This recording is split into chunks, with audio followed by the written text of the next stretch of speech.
Hello, hello.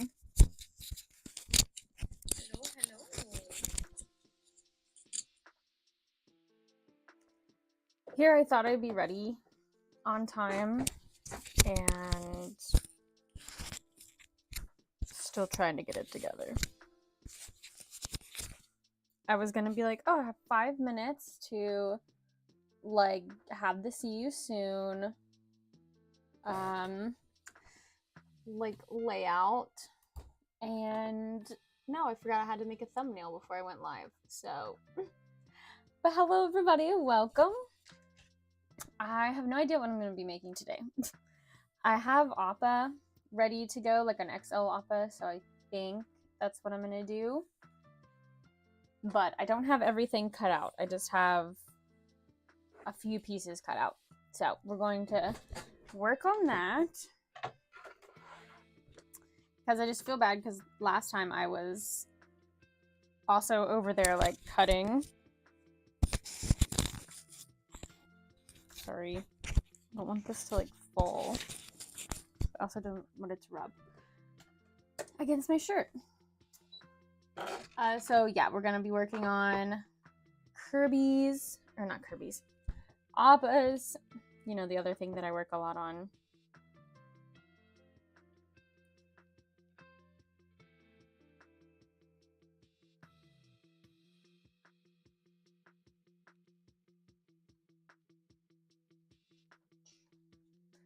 I got most of my tax things done. That's always a great time. I just have to figure out how much for internet and phone payments, and then I have to figure out, like, I have to get all my papers ready, like my W-2s from the like part-time work that I've done, all that fun stuff. But other than that, I should be able to take it to the like tax office that I submit it to on Friday is the plan, because Joey started his new job today, so I figured as a reward for both of us, we can go get boba from this boba place over there in the town that I have to go drop this off at. And hopefully he'll be off Friday, because he's supposed to be off Fridays, but sometimes they will work overtime.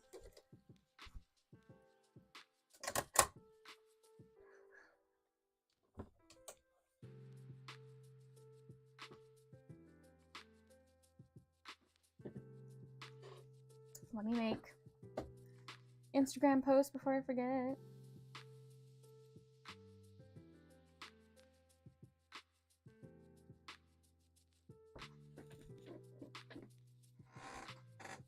I forgot to shut my fabric closet door. Ooh, let me do that.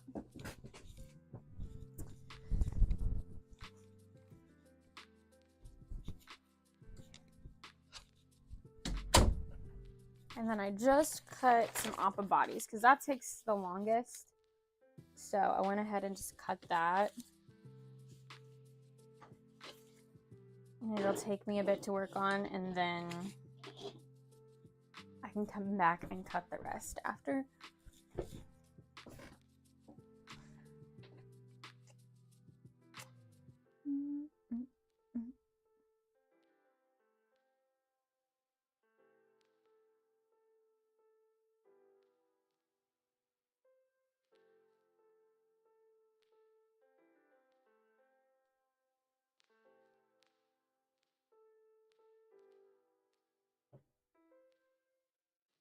I wanted to make Momos, but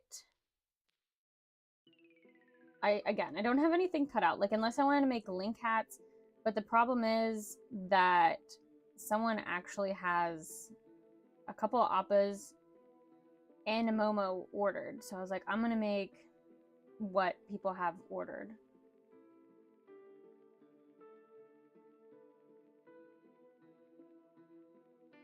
So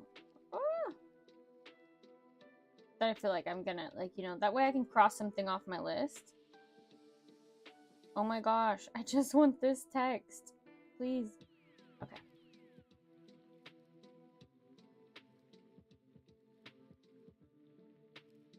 And then we will add a link. I didn't recharge my mic, so I think I did, because I usually plug it in right when I get done with last week's stream.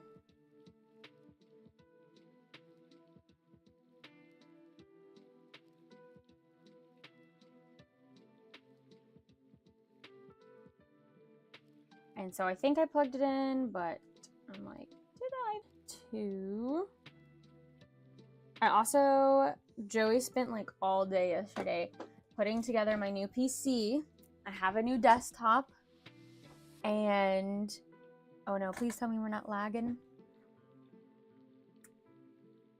And let me take everything off of Wi-Fi that I can.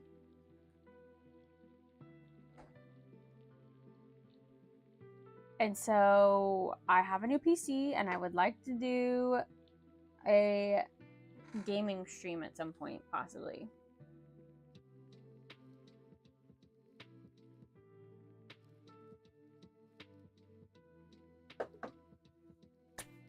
So hopefully that can be in the future at some point.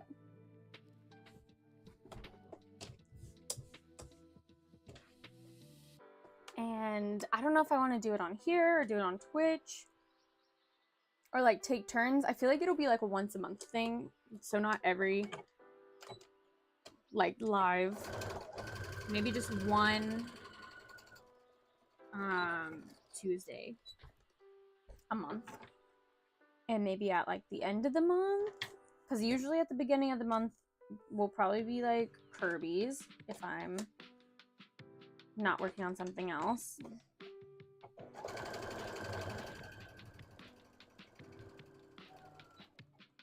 Goodness gracious. And that way at the end of the month can be kind of fun gaming. We'll see. I don't feel like I'm a game streamer, a gamer. Like, I'm not that good at things. Especially like the games that I play, like Dead by Daylight. I'm not that good at it. I feel like I'm decent at killer, but survivor, I can't run the killer at all. I can do gens really good, and I have lots of perks to help me do gens really good. But like playing survivor, like I feel like you guys would be like, why did she do that? I will run and give the killer a hug. Just straight run into him.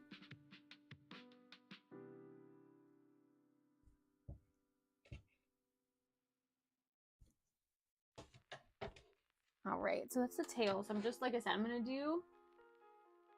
gonna kind of go in order, but then also out of order. I've made oppas so much that I have a specific way that I do them.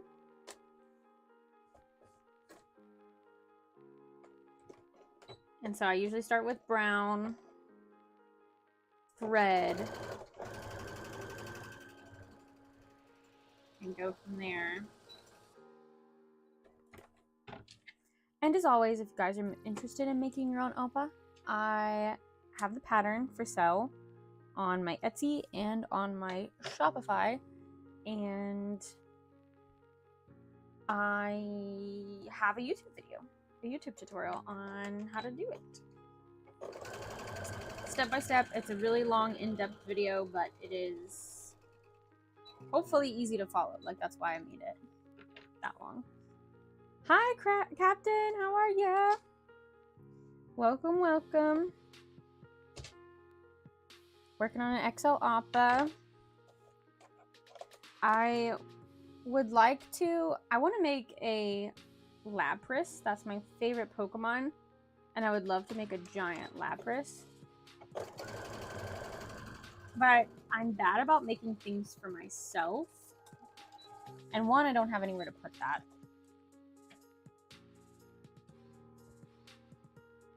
So, like, I would have to do it to sell. And I'm like, does anybody else want a giant Lapras? Otherwise, I really want to make a giant Appa. Like, this Appa is pretty big. It's like XL. It's like a good 3 feet almost. But I think it'd be really cool to make one at least as big as me, like 5 foot, around that size.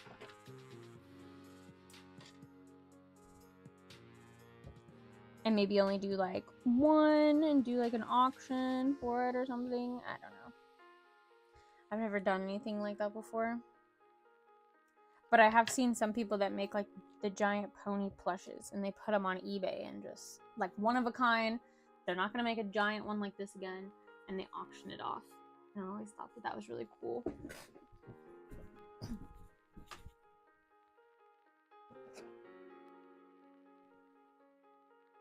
I'm also running low on this brown, and this is the last that I have before I have to use the fabric that I dyed, and I'm still not in love with the color. I think I've got it down now. I think I know what to do, but I'm gonna have to do another dye session. And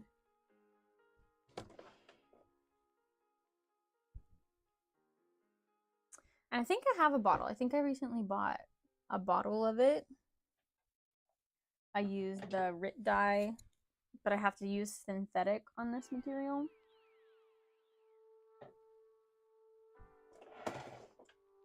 And I have to use like a whole bottle.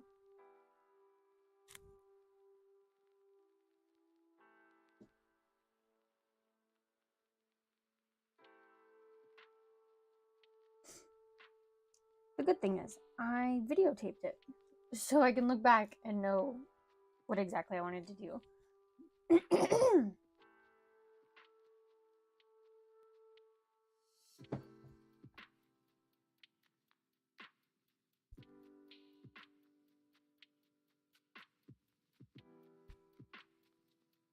We got a new to us lawnmower. And when I say that, I mean it is definitely new to us because we didn't have a lawnmower before. But this lawnmower was made in 1993. It is older than me, and it's a tank. It's a riding lawnmower. I think Joey's gonna mow when he gets home, so I think he's excited to try it out. I hope.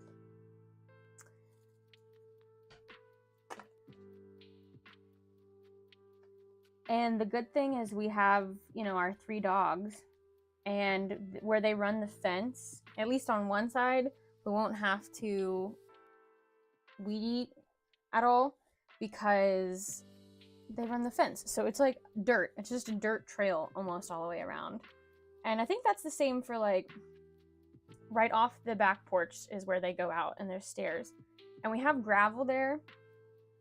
And of course the gravel gets into the grass and you don't want to mow there. But I think because they run and jump in that area, I don't think we're going to have to weed eat that area either because it's a high traffic area. So there's not really any grass there either. That's why we put the rock down, you know? So hopefully, and then any grass that is around the fence, our dogs also eat it. So especially Obi just chomps on the tall grass.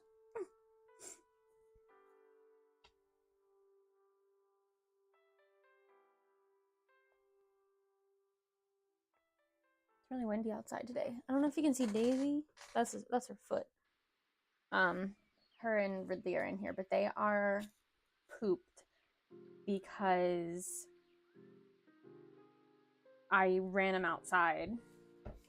We have like almost like a big cat toy, but it's for dogs with like a little squeaky animal, stuffed animal on the end, and then it's on like a big rope and then a stick, and I like run around the backyard with them.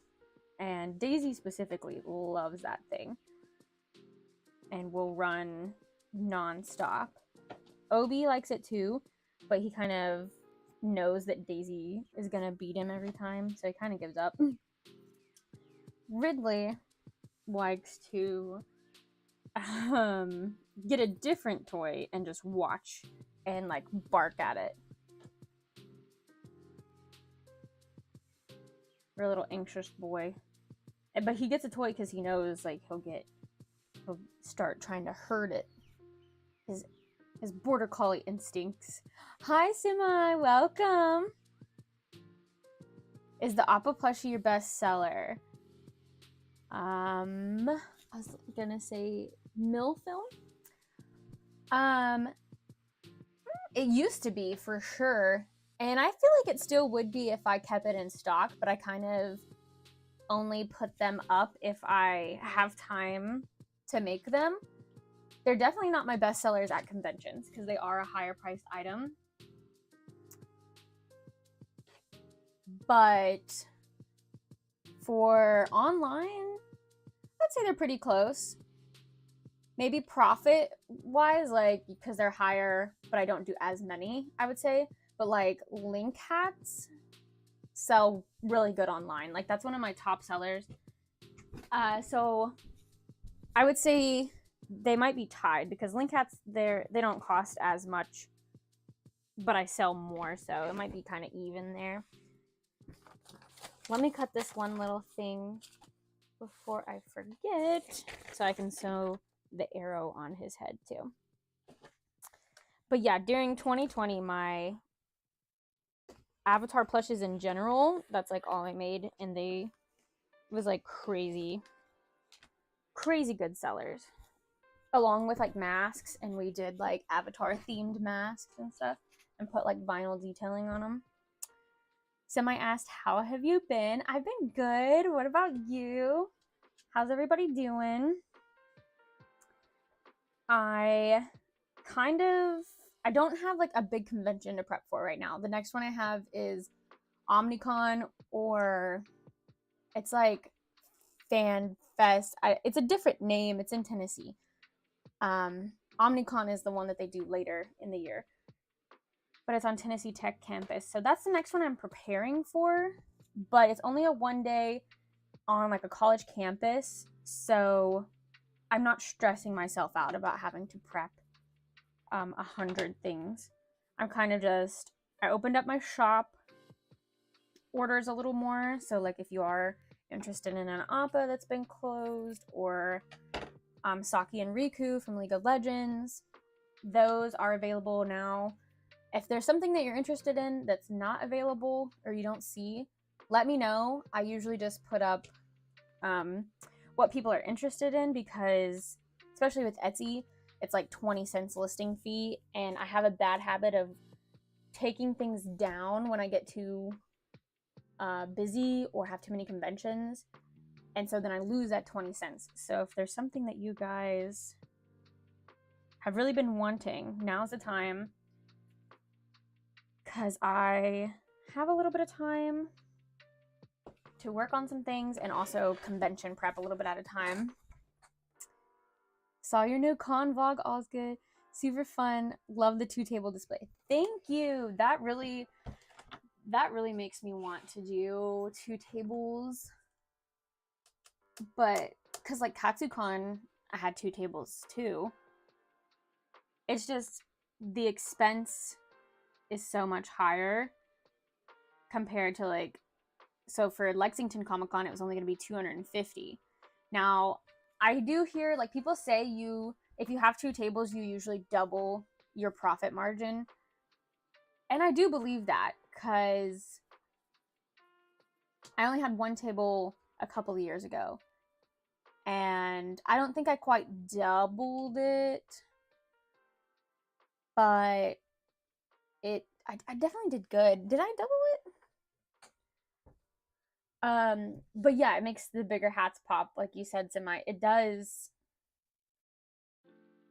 make the hats easier to see, because usually I put them behind me, and I feel like they kind of get lost because people look at me and they don't usually look past me.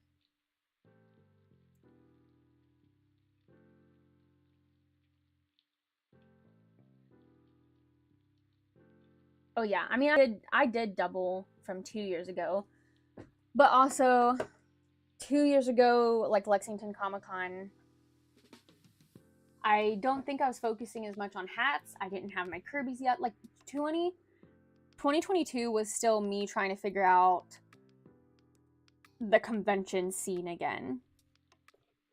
So it's really hard to compare. Like if I did Lexington Comic-Con last year, then I would have a better idea. But I do think, since it is in Kentucky and I like live in Kentucky now, I do probably think I'll get 2 tables next year, at least for that one again. And I do love my Katsucon corner booth table. And like I mentioned in the vlog, the good thing about Lexington Comic-Con is, I didn't know it at the time, you can scoot your tables back. So there was a lot of people that kind of made themselves a booth, even though they were artists. So knowing that I could do that, and especially if Bethany is with me again, and we can kind of create one like bigger booth and have like three of them, I think that would be cool. I love having more room, said Captain. Yes. It's great. I get claustrophobic, honestly, sometimes if I don't have enough room, or like especially under the table storage really stresses me out.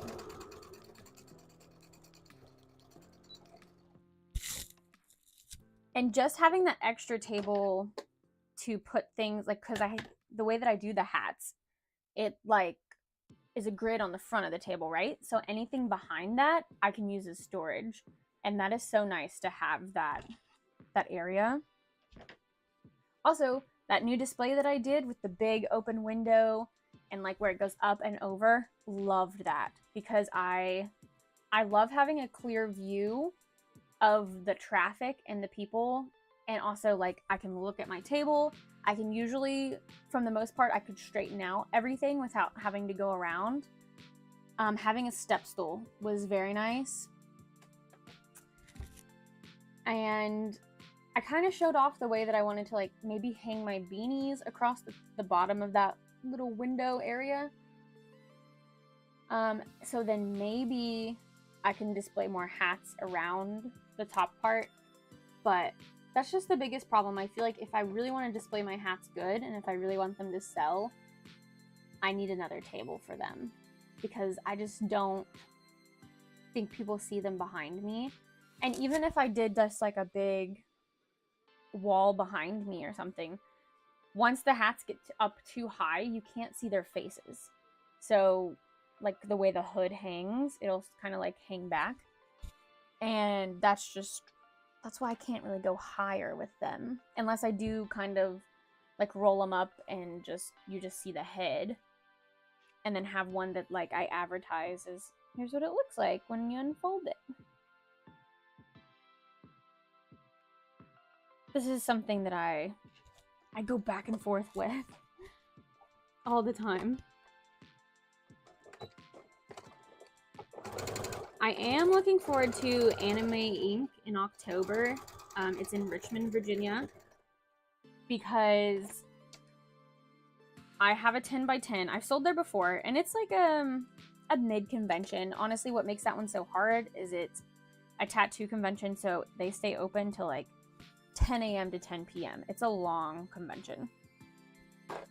But apparel and like things like that do really good. Oh my gosh, why is my phone? Maybe if I turn it on silent, it won't be so obnoxious. Wait, I think it is on silent. No, it's not. Okay, I just have the volume turned down. That's why. For Anime Inc., I have a 10x10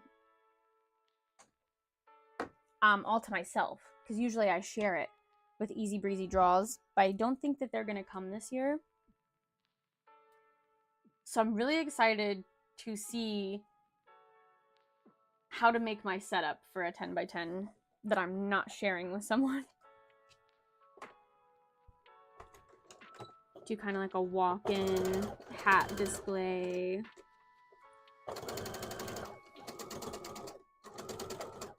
I really plan to go all out for my beanies there and my hats, and then try to do more of my shirts, my axolotl shirts, especially, would be nice.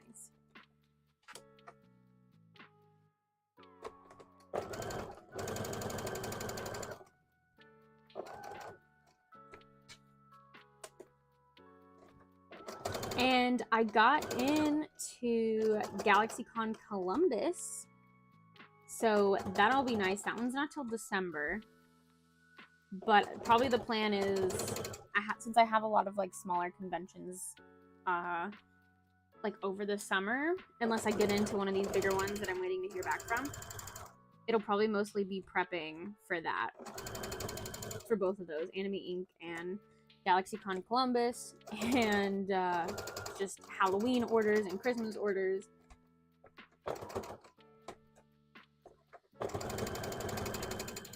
But I think all of us artists are starting to have, like, it's getting harder and harder to get into conventions. So we're kind of like trying to promote our online shop more again. Because like my online shop, you know, I feel like a lot of us popped off during 2020 because all of the shopping was happening online. But I feel that too, because trying to find summer conventions and then getting waitlisted for a lot of them, I'm like, okay, well, then my end of year conventions are going to be really good and they're going to be stocked well, which I'm very did. I might have like put ones that I applied for and took off, I can't remember, but the other one for like this year is like this big compared, and it's just like, it has the ones that I applied for and the ones that I got waitlisted. And I got denied for one. I got denied for Anime Blues. I've never done that one before, and I honestly don't know a lot about it, but that's the first one I've ever got denied for. So I'm wondering if I misread something and had like products that they say is like no, like, you know, some of them don't like Pokemon plushies or anything like that Pokemon or Nintendo already sells. Do you think there's getting less and less people going and traveling to conventions now? That's a good question. Honestly, I would have to like look at attendance numbers, because to me it feels like it's still a good amount and it's still the same like people, but they're just like the conventions themselves keep expanding. And that means expanding artists too. And I feel like we have more people with competition. And I think that always, like, sometimes it gets oversaturated with artists than there are attendees, even though there's a lot of attendees. And then just money-wise, I think people are being conscious of their money, which makes sense. That's a good thing to be. And so like when these conventions bring in these big like voice actors and stuff, people have to decide where they want to put their money, and that's completely understandable.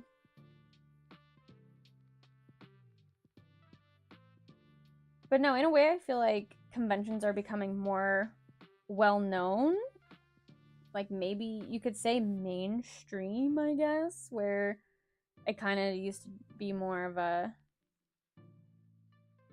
not a lot of people went or knew a lot about it.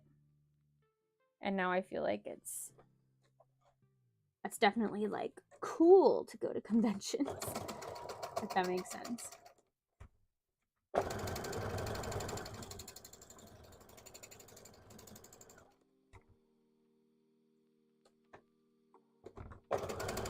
So that's a good question. I'm hoping to do a vlog this weekend, or this week, to go up on Friday, about like Artist Alley questions, kind of a broad one about like how do I apply, how do I find conventions.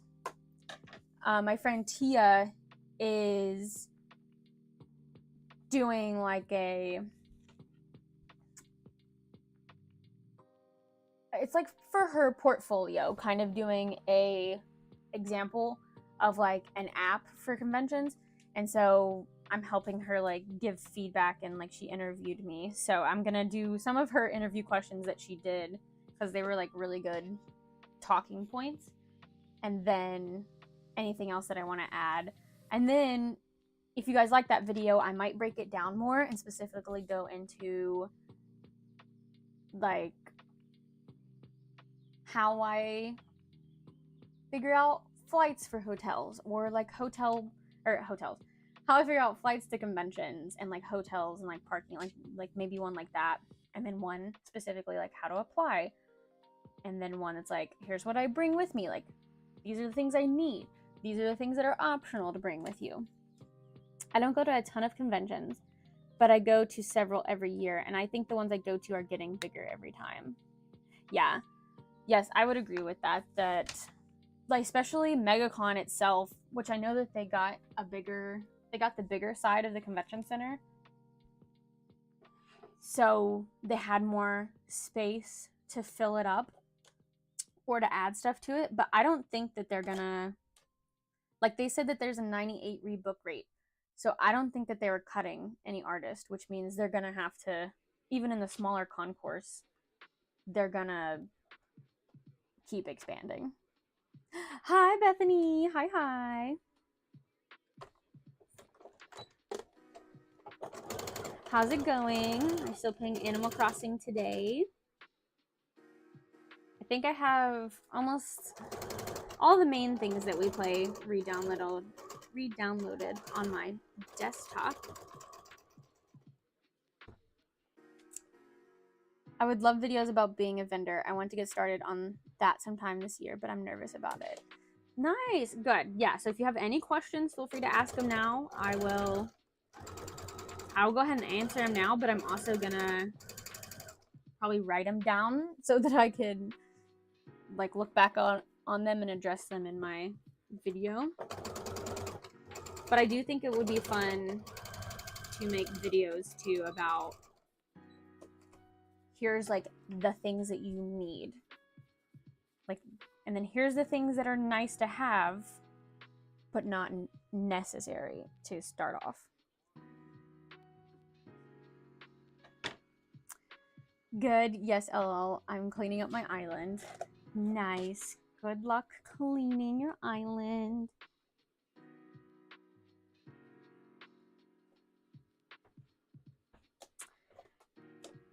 Yeah, I downloaded Fortnite, of course. And then I was like, Fortnite's downloaded, but where's Tiny Tina's? Because they're both on Epic Games. But then I didn't call Joey, but when Joey called, I told him, and he's like, are you sure you're logged into the right account? And I wasn't, because I have the one that I made with like my Nintendo account, but it wasn't the same as my Epic account. So it was the other one that didn't have Tiny Tina's. But if anybody's interested in Tiny Tina's, it's like on sale for like $15 right now. And we paid like $60. So that's a really good deal. And it's really fun. I still haven't beat it, but it is a game that you can come back to pretty easily. Like there's so many side missions and main missions, and it tells you like where you need to go to finish the main mission. So it's really easy to pick back up if you don't finish it. So yeah, I got Tiny Tina's downloaded Baldur's Gate, bought it, and downloaded Baldur's Gate. Downloaded Phasmophobia and Dead by Daylight and Lethal Company.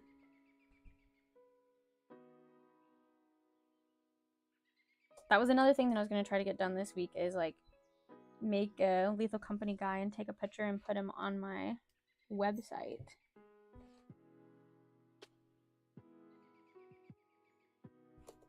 But I have the guy made. He just needs his oxygen tanks. That's it.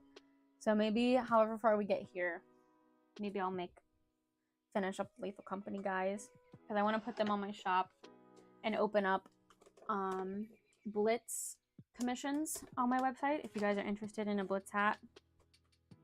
I just need to edit the pictures I took of Joey because it has a lot of background noise, I guess you could call it. So I do want to clean it up a little bit.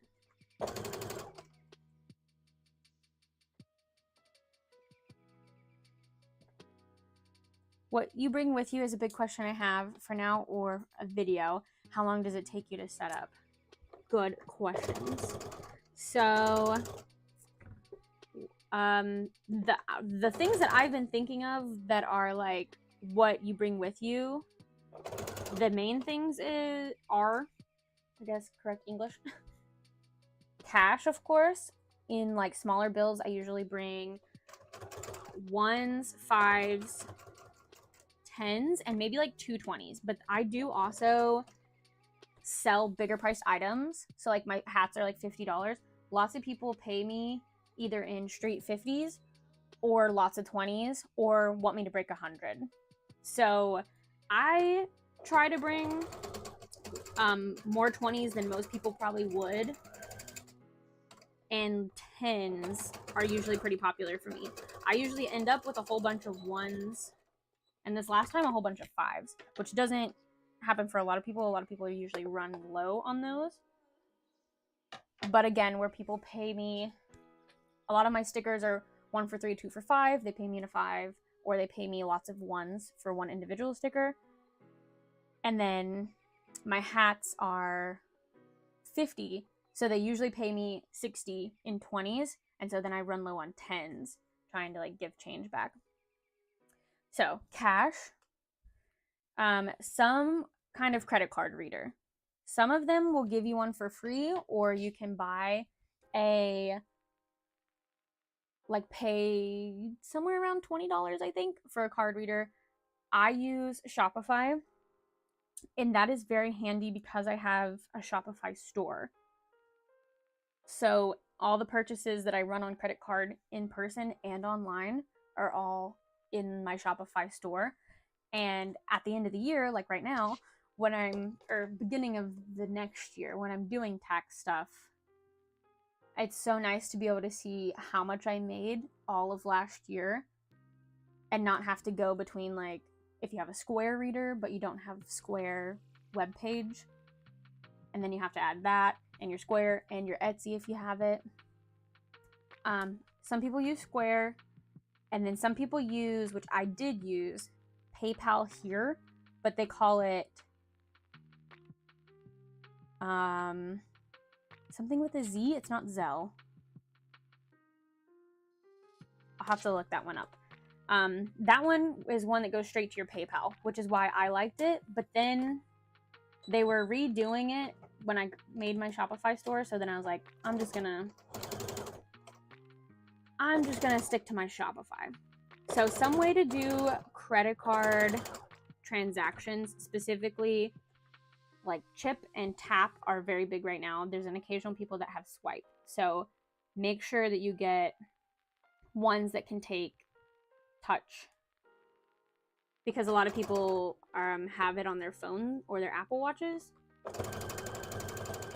So sometimes you might lose sales if you can't do tap to pay, because they usually they bring their card with them, but some people, you know, if their significant other has their wallet, they might not come back to bring the actual card. And then I have more to that, but to quick answer your how long does it take you to set up, usually like 2 hours, sometimes sooner if I have help, and sometimes longer if I'm doing like 2 tables, but 2 hours is a good estimate. And I've keep forgetting to mention this in my vlogs, but if you ever wonder, like, why doesn't she have any setup footage, it's because I go feral, basically. I usually am running on low energy and low food, and if I don't eat like in a certain amount of time, sometimes my blood sugar drops, which makes me very shaky and hangry at the same time. So lots of times I'm just in the zone, and if I'm by myself specifically, I know I put up like the grids and that's about all you see usually, but it's because I'm like so focused, and usually the setup that I had in mind is not the setup, not the way that things are going.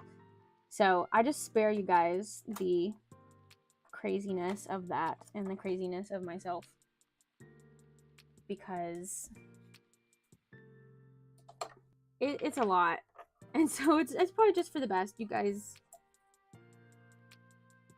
don't want to see me. Sometimes like I'm almost to tears because like if my display is falling apart. I've had that happen too. Sorry, I'm cleaning my machine. Huntington Con was bigger than last year. Okay. I haven't done any of the Huntington ones. I was looking at the one of the toy conventions that's in August. I think Lexington Comic-Con also puts that one on, like the same people that do that one. But I definitely want to do some West Virginia ones because we're not as far from it. Setup is definitely a feral time. Chaotic. Yes, so chaotic.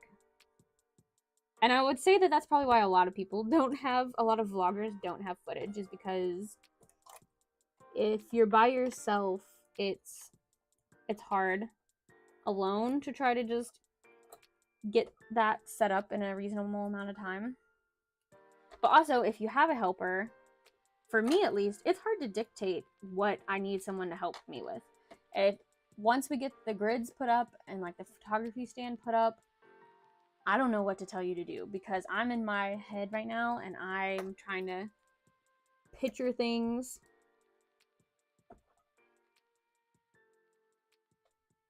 So yeah, just if you do start doing conventions and selling, just be prepared that all of us stress in that time. And breakdown can also be stressful, but not as bad. Mostly it's like if you need to use a loading dock, it's trying to get out of the loading dock, or if you're like just trying to get home, like if you're tired and want to be home. Excuse me, Rid. Sorry, excuse me. Like that can get pretty hectic, but it's not as like stressful. Setup can get pretty stressful, especially if they're like yelling at you, like clear the aisles, you got 10 minutes over the intercom.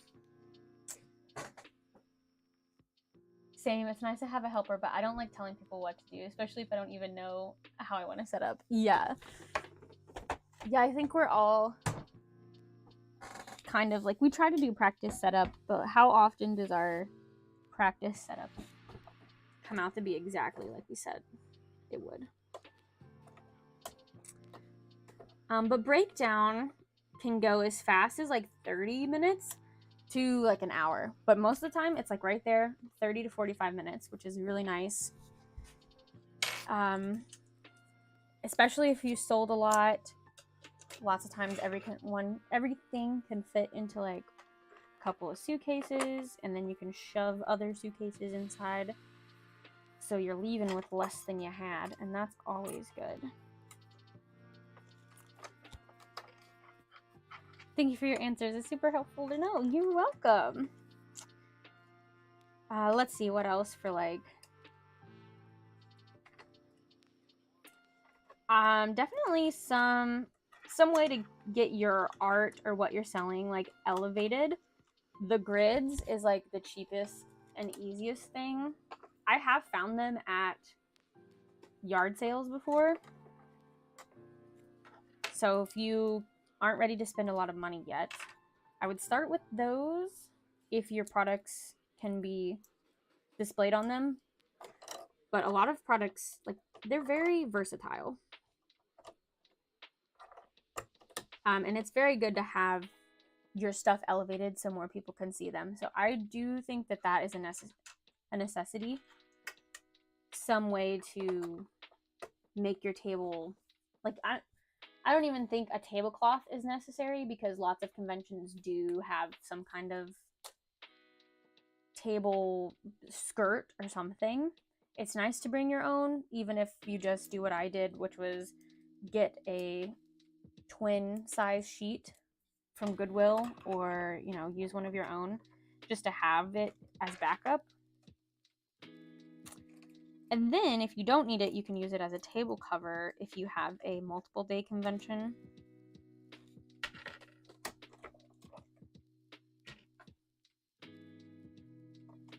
But that's nice if in case they just give you a brown table that is ugly.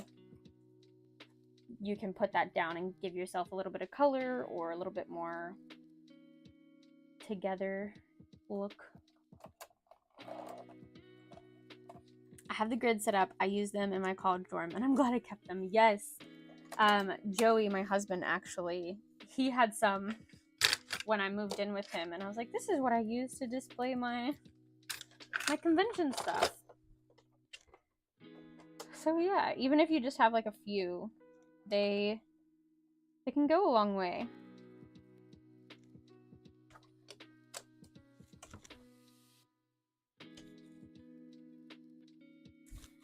And like I said, there's something like I hang my hats on them. People use them to hang prints.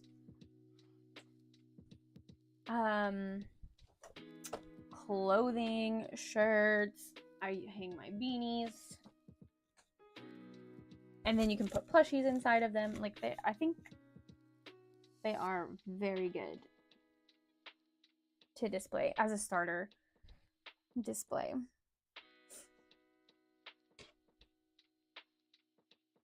Something to keep your money in is good too. I feel like that kind of goes hand in hand, but cash box or like fanny pack or like cash apron, something like that is really nice. I really like having a fanny pack or some kind of pouch because I can keep it on myself at all times. And when I'm going to the bathroom, if I'm alone, I don't have to carry a big box. It's like always on me. And I don't have to worry about like, oh, I forgot it. Got my table.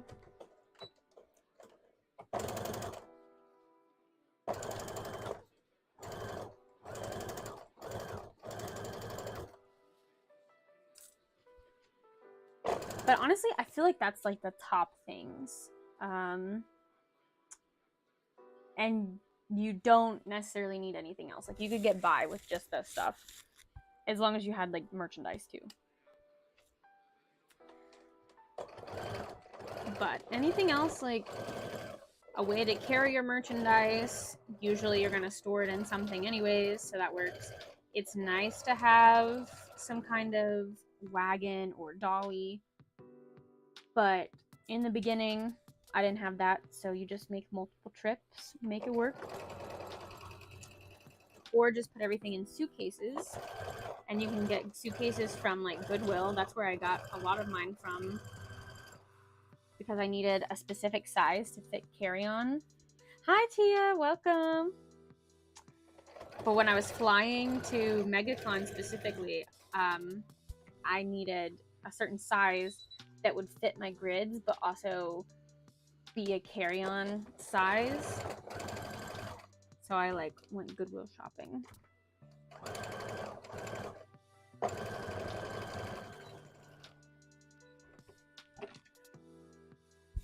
There's a hair on my arm. I got it. I can feel it. I was gonna wear a hat. It was one of the Napa hats from Nella and Pendragon that we got at Lexington Comic Con, but I think Joey wore it to work today. And I can't find it. About to start driving. Okay, be careful. Get there safe.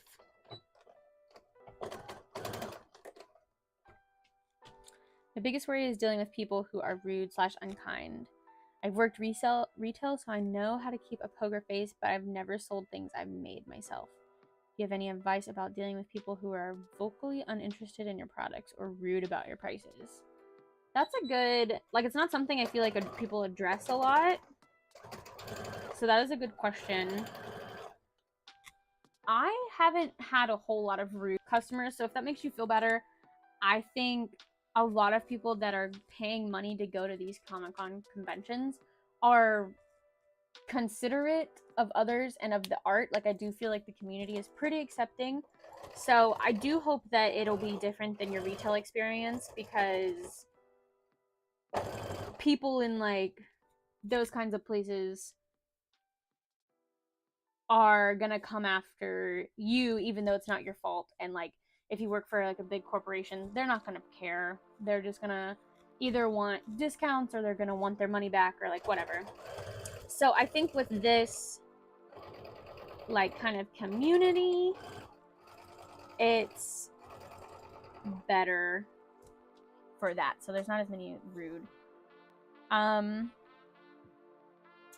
do have people that they don't intentionally say it, but I do overhear it, that some of my stuff is like not overpriced necessarily, but they'll be like, oh my gosh, look at that Appa, and then they're like, $100? Oh my, I don't have enough money for that. That is too much. And sometimes it is like younger kids, so they don't have that money to spend anyways, but they also aren't understanding what goes into it. So different things like that, like people maybe not knowing, and maybe they do know that I can hear them, but things like that, or they might not mean it in a rude way, but saying things like that. You might get like people that barter or try to get a bargain or try to bundle things. Sometimes they're nice. Sometimes they can be a little like someone's like grandpa buying for their like grandkid, and then they're like, can you do any less on it? And I don't think they're necessarily trying to be rude, but to us, because that's our art, it can kind of come off a little rude. But a lot of that feels like more like maybe craft fairs or like things like that people, again, maybe the first audience isn't going to be anime and Comic-Con video game people, so they're not like expecting to see this stuff. I don't know. The best example I can give is my mom. I'll show her some new things that I made, and she's like, oh my gosh, that's so cute, like you did such a good job. But she also follows it up with, I can't believe people pay that much for that, because she's like, how much are you charging?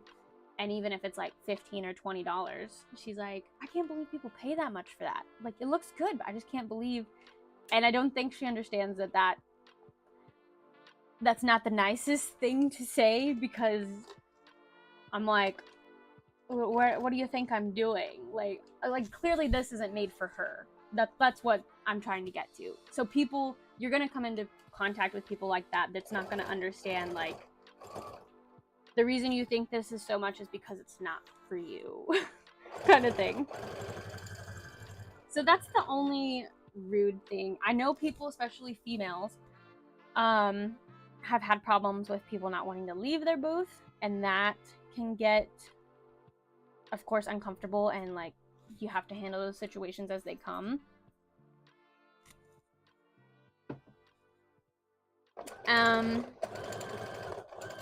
And then other problems that I faced is kind of people, I think, hold on, let me skip this ad. I can't skip it. More like awkward conversations where people may be like not realizing that I don't have anything else to say, or like the conversations kind of end, but I don't want to be rude. That kind of situation where it's a little bit, it's not necessarily awkward, but I don't know, topics that I don't know what they're talking about and I can't add to the conversation, but they're, I guess, kind of people that aren't as good with spatial awareness, or what's the word I'm looking for? Communication. And that's just another thing. You just kind of handle it how it is. But lots of times, if I want to break from the conversation, I usually hope that I have a table neighbor that knows me and I can ask them for something. Or if I have someone helping me, or like, you know, if my husband's there or something, I'll try to draw him into the conversation or ask him for something to try to break like contact. Yeah, I know a lot of those comments don't come from a bad place, but it is disheartening, I guess, to hear people be dismissive of the work that goes into handmade items. I want to be prepared. Yeah. Thankfully, I haven't had anyone just straight up be like, your stuff is ugly or awful, or like, why are you charging that much? Hey, how goes everything? Good. How did Toy Taku? Hello, welcome. I think, was I messaging you on Instagram? Was that name looks familiar. Welcome. We're kind of like answering some questions right here. And I'm preparing myself for the vlog that hopefully will come Friday. Toitaku. Okay, yay. Hopefully I'll get it right next time too. And another good example is I've had either like older relatives of like the kids that are really into what I make, because I do make a lot of video game stuff, like, you know, Pokemon. I don't do a lot of Minecraft, but I used to. Legend of Zelda, like all like the good popular Nintendo games, which also is very much catered to kids too, and so I get a lot of kids that really want to buy my stuff, especially like Kirby, and I do overhear them talking to the kids and be like, so and so can make that, for example, like just Joey overheard someone at Lexington Comic Con, I think it was maybe a grandma and a kid, and they were looking at the hats, and I have a big banner that says handmade hats, and she was like looking at them and like showing them off like to the kid and be like, oh, look at how cool these are, and then she's like, oh, they're $50, never mind, let's keep walking. And the kid was like, but they're handmade, I really want one, look how cool they are. And she's like, no, that is too much. So it's sad when the kids understand and know like the work that goes into it. Like, they're handmade. Yes, I messaged you back on there. Okay, awesome. I'll have to check it out. I have been trying to get everything ready for the live. So I'm sorry I haven't got back to you yet. I will get back to you after the live. But yeah, thank you for asking a question. I greatly appreciate it. It'll give me more things to go on for the video. I don't want to make the video like crazy long, but I do want to do like a summary of some kind. Just a good, here's like a good amount of information to start with. I make 3D prints and stickers. Same thing happens to me. LOL. I understand why parents say that, but at the same time, it's also like I hand draw and make these. Yeah. Exactly. It's like I really appreciate the people that know and appreciate what goes into it. Because again, I get the opposite side of that, where it's someone who's been following me for a long time and they're like, oh my gosh, it's so great to finally meet you in person. Like, I've been watching and seeing how you grow and all the stuff that you make is awesome. And then like they buy something from me, or they buy several things from me, and it's just crazy to think too on the other side that these people actually want to buy like an XL Appa that is like $100 and what are they, like $200 actually, like if you get the fees and everything. And it's just crazy to think that. And then that's, you know, that's what I remember, and that's why I do this, because there are other nerds out there like me that want this stuff in their life. And that's why I do it. That's what keeps me going. So for every bad or harsh comment that you get at conventions, I would say that you get like 10 times that in good compliments and good interactions. Like I think it outweighs it for sure.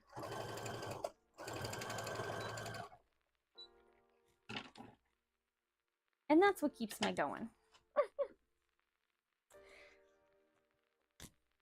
And I think I talked about it in my MegaCon vlog, but MegaCon's like the one that I've been doing so many years in a row consistently. Like I think this was our 5th year, which is crazy to think about.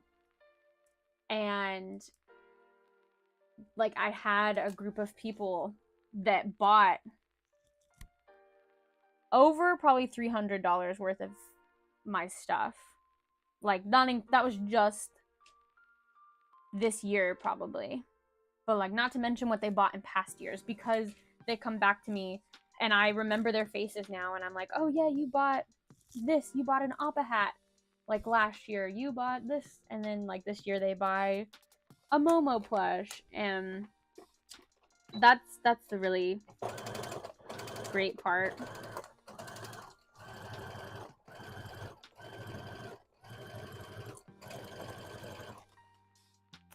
Good questions. And you know, I think it also depends on it depends on the show you're doing too, but the area as well. Like I don't know how the East Coast compares to like the West Coast when it comes to our people. You know how some states or some even like, you know, north, south, east, west is like nicer, or they're more conscious about the way that they say their sentences or say their words, that kind of thing. So I don't know how that compares to, like, I haven't done any California conventions, haven't done any Texas conventions, thinking like big places. I try to focus on people who are supportive and just know that there are negative comments that will appear no matter what. Very true. The community is awesome, especially in your hometown conventions. I'm happy to have regulars. Yeah, it's always good to have regulars. Yeah, I feel like Lexington is kind of my hometown convention, I guess, even though it's not like in my hometown. It is one that I have been doing since like 2015, I think. I think I've been attending it since 2015. And then my first year of selling, I think, was maybe my first year attending was 14. And then my first year selling was 15. But it is good. All of my other, like, first conventions are, like, kind of gone. I used to do one called SakoshiCon, which was, like, in Bowling Green. And I think they had one in Louisville, Kentucky, which is PokeCon. Those aren't around anymore. And then OMGCon in Owensboro, Kentucky. That was my first 3-day event that I ever did. And I'm finally back in Kentucky, and I got waitlisted, and I'm so sad. I did reach out to them to ask them, like, is there a way that I can improve my application for next year? But Bethany's going, so I plan to hitch a ride with her and help her sell, just to be able to go to that convention again, because it's been a few years. But that is one that I did consistently for a while when I lived in Kentucky. And I'm hoping I can get my foot back in the door, because it does seem like they did send out, or they didn't send out, but like if you applied again and was an artist last year, a lot of the artists got in again, at least from the couple of people that I talked to. So we will see. I'll keep it on the list. My first con was FanFest in Louisville, RIP. Oh my gosh, I've done that one. Yep, R.I.P. Every time I watch your videos and see you selling a Kirby or something out of stock to restock, I'm like, how is she not poking her fingers? I always get scared of the wait list, lol. Yeah, this is the first year where it's hit me, but this is also the first year that I've like been diligent about applying to conventions. I got waitlisted last year too, but like this year I feel what the people are talking about. Oh, I think I'm lagging a little bit. When my computer decides to take off like an airplane, it starts to lag. But I will share with you guys how many conventions I've been waitlisted for already this year.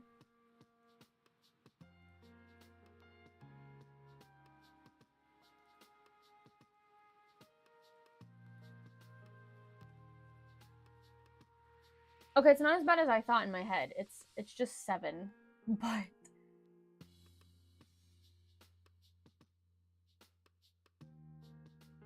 I feel like that's a lot. I've also applied for several and haven't. Actually, technically, that's 8 because I applied for the Nandesukon that's in Colorado. And I'm waitlisted for that. I'm pretty sure because I didn't get, and I doubt I'll get off of it. I guess basically I probably got denied, but we're just going to put waitlisted. Also, I believe MatsuruCon sent out, like, they sent out a wave, and they're like, if you didn't get in that wave, you're pretty much on the wait list. I'm gonna wait. Maybe I might be wrong about that one.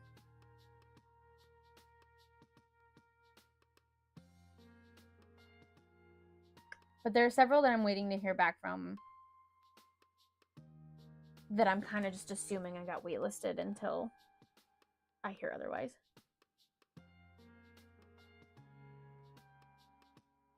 Hello? In 2012. I don't think I was there for that one though. So maybe I'm thinking of a different one. Unless they did it, was that the only year they did it in the Fandom Fest? Because I think I at least did maybe like 2015.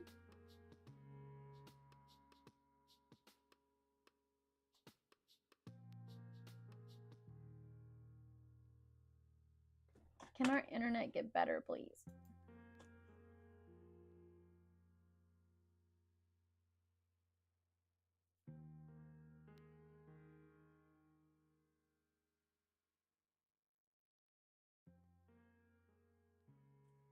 All right, hopefully the internet will fix itself.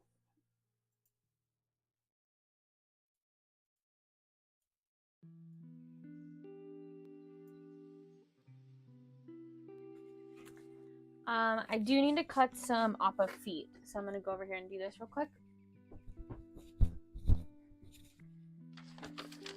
Hopefully the internet will get better.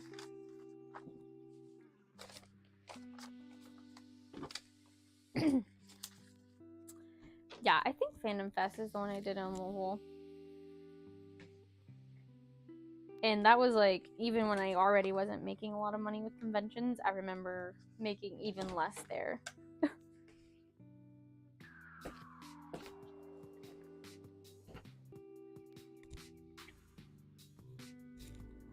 All people are out riding the dirt bikes.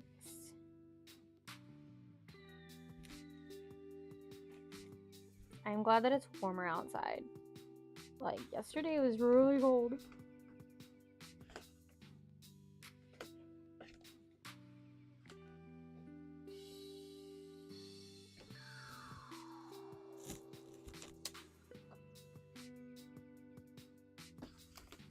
I always forget when I make like one appa at a time how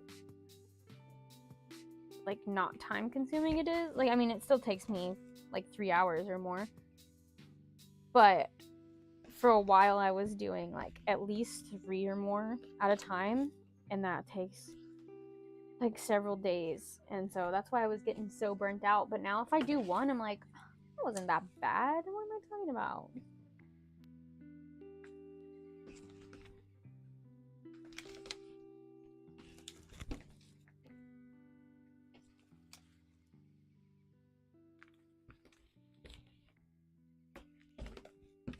You know, I wonder if the other thing is when the frames drop, everyone's getting like home from school and stuff, and like, you know, work.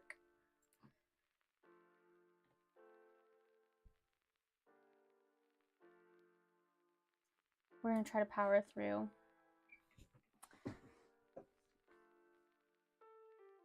Let me see if I can run like a speed test.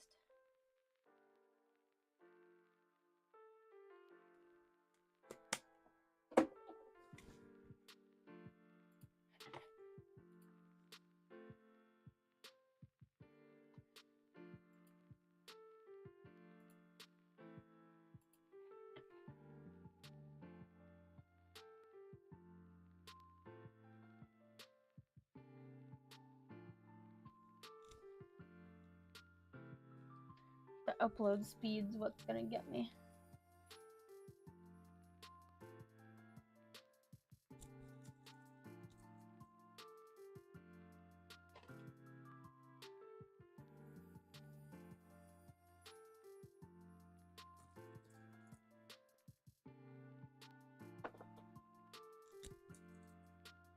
Okay, alright, it's going up.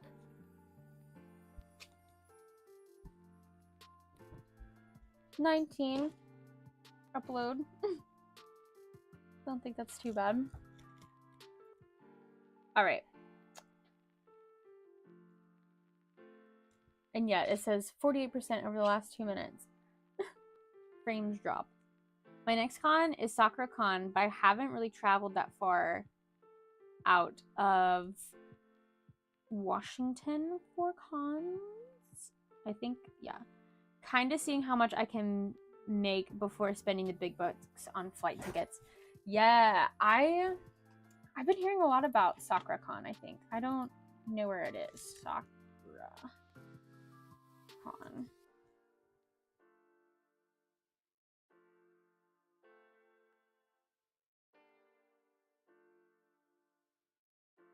Oh, in Seattle. Okay. So are you saying that you're in Seattle still?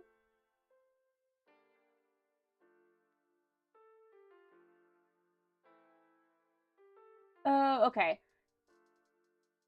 So your next one is SakuraCon, but like you haven't traveled to other ones? Trying to see what you make in like the Washington area before you leave? Yeah, that's always a good plan.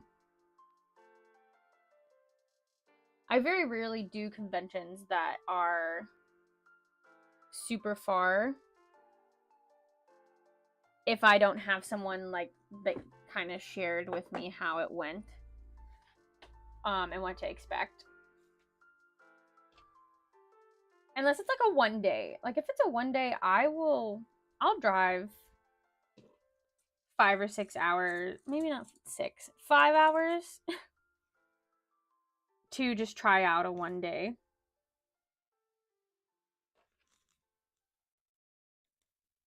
Soon you'll be able to make an appa while sleeping, lol. I probably could.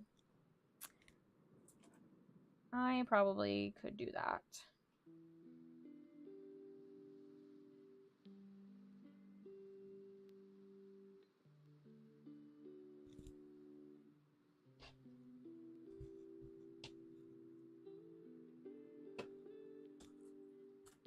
Thanks for the answers about customer interactions. Logistical question. How do you balance making things for money versus for fun? I'm sure it's fun regardless, but it's also a job. Yeah, I am terrible at it. I would say I rarely make things for fun, especially rarely make things for myself, because I do this in a business mindset. So I usually make things that are popular that I can see, or I mean I do make things that I'm popular and like really that I like and am really into, like Lethal Company.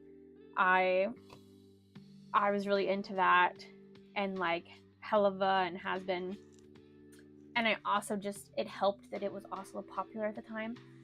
I mostly get my joy out of making Pokemon. So it is good that Pokemon is really well known. Because I love making almost all in any Pokemon plushies or hats. So being able to bring those to life is what I do for fun and what I really like. But yeah, I guess I would say I don't have like a good balance, because I do, like, if I know if it's a lesser known Pokemon or a lesser liked, sometimes I don't make it because I'm like, I want to make sure that this Pokemon sells. And that's why I used to do commissions for stuff. Sorry.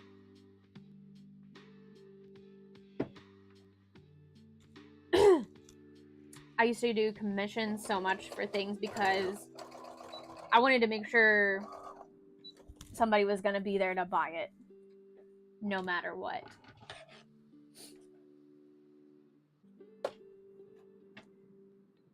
Am I frozen? Exactly. Seattle and Oregon are my new kind of borders, but before going further. That's good. I haven't done any over there either. I would like to try out ECC, the East Coast Comic-Con. Not East Coast, Emerald City Comic-Con. I'd like to do that one at some point, just to do it.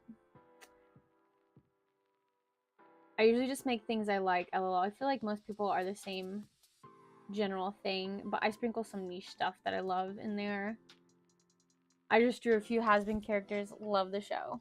I've been listening the soundtrack nonstop since it came out. Oh yeah, I've finally reached the point where I'm like not listening to at least one song when I get in the car, but for the first month of watching it and after watching it, every time I got in the car, I just turn on that playlist.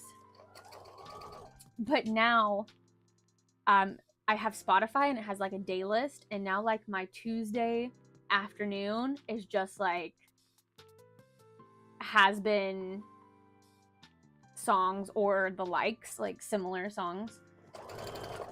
It's like show tunes, anime inspired. I don't know. If you guys have Spotify, look at, like, search day list and they come up with the craziest names. Like, let me see what mine is right now. It's probably, I listen to a lot of like grunge, pop, punk, but I also listen to musicals and like Has-Been Hotel and all that stuff. So let's see what today's day list is. Bethany, if you're still here, share your day list. So if you guys, like I said, if you have Spotify, did I say Shopify? I do that a lot. Spotify. And you search day list, it'll bring it up. And it's the one that just says day list with like the sun. And mine for today, which is Tuesday afternoon, is electric guitar slam Tuesday afternoon. Which is a lot of, I don't know any of these bands. Loveless, I know that one. So sometimes it's like what you listen to, and then sometimes it's like what you might like because it's the same genre. Black Bear is on this one. There's a lot of these that I don't know though.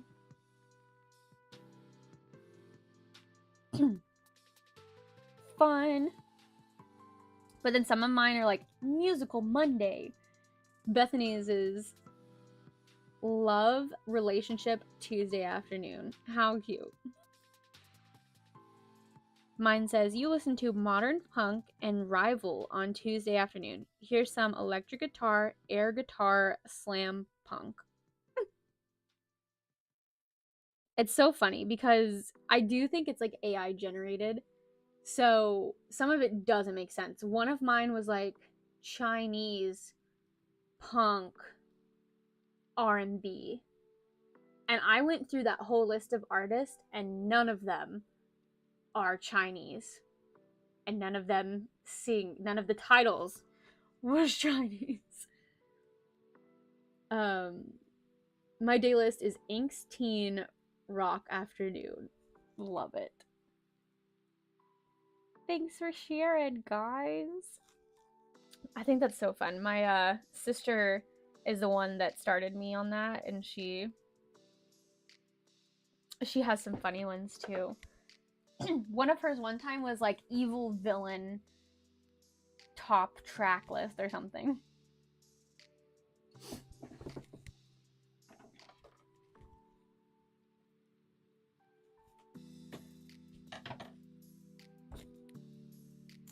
Yeah, I don't have a lot of niche things, I guess. I'm not in like a niche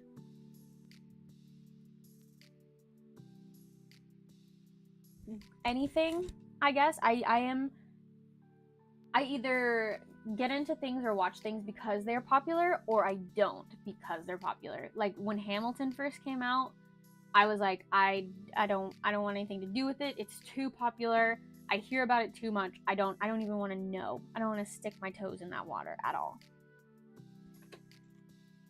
But then there's things like Has Been, where I've seen so many people like cosplay it when it came out, like when they first released the pilot, and know that they love it so much that I'm like, I'm gonna give it a shot. And then I'm like, I understand why you guys love this. I love this. I would say the only thing the biggest thing maybe that I make that's like a niche but has like a cult following is League of Legends, because I don't see, except for when Arcane came out with like Jinx and Vi, that kind of made it more popular. But before that, I felt like that was kind of like niche, only with like video game gamers. So like my poros would do really good at conventions, and they still do, and like online. And then during COVID, I was making a lot of the Star Guardian skin animals, and I feel like that's kind of like it's not really a big niche, but that was my niche.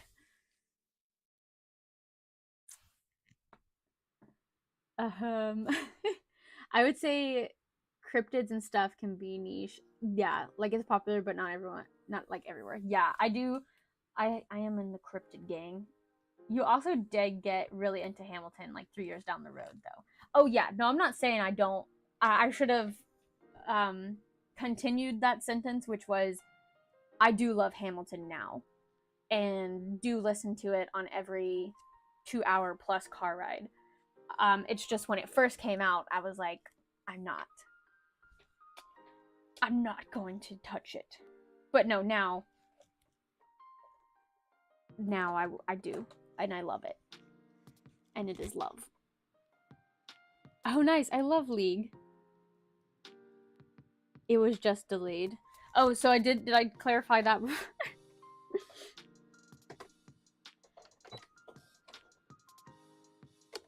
I play TFT too. I love TFT.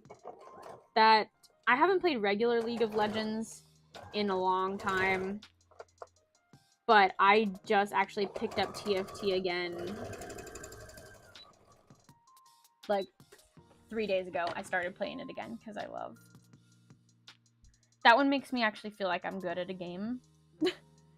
And then I start ranked, and I got like 6th place in ranked. But the next one I did get 3rd, so that made me feel better. And then I haven't played anymore since then. But like when I play regular game and I get like 1st 5 times in a row, I'm like, I'm actually good at something. Yeah, but then I play ranked and I realize that's where everyone that actually plays the game is at, and I get my cards handed to me. Is that the right way to say that?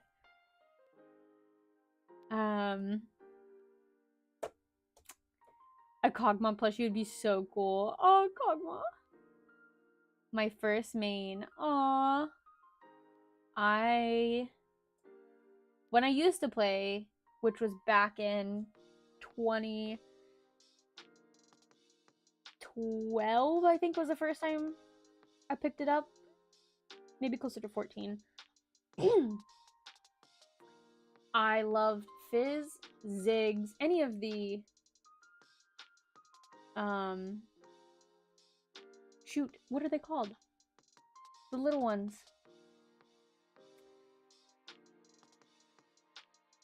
You know what I'm talking about. Fizz, Ziggs, Lulu. I never played Teemo. And then I really loved Ash if I was going to play top. And because I was a girl, I always got stuck as support, but I wasn't a good support. I wanted to go mid. I wanted to be by myself and hope that the jungler came to help me. I finally watched Arcane a few months ago. I'm obsessed. Arcane was really dope.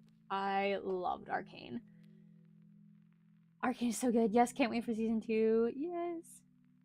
I think we have to wait a while for season 2, but at least it's confirmed. Yeah, because I think that they spent a lot of time. Like, that animation spent a lot of time. I'm glad I didn't get into it sooner because I would have had to wait this long for season 2. Shout out to y'all who have been waiting for years. Yeah. Not to mention, like, the people... Like, I knew that they announced, like, all these big plans that Riot Games had for a long time. And they're finally, like, doing lots of stuff. I wish I had stock in Riot, honestly. Before Arcane came out, that would have been some good stock to have. And it's probably still good, but... Yeah, Arcane. Love that animation. I want to rewatch it. I haven't watched it since it first came out. But that's one that I would watch again. Okay, so if you guys got... I need to drink more water. I'm drying my throat out so bad. If you liked Arcane, I believe it's on Netflix, watch Nimona. Is that how you say it? That one is really good, too. And it's kind of the same art style, and it's really funny.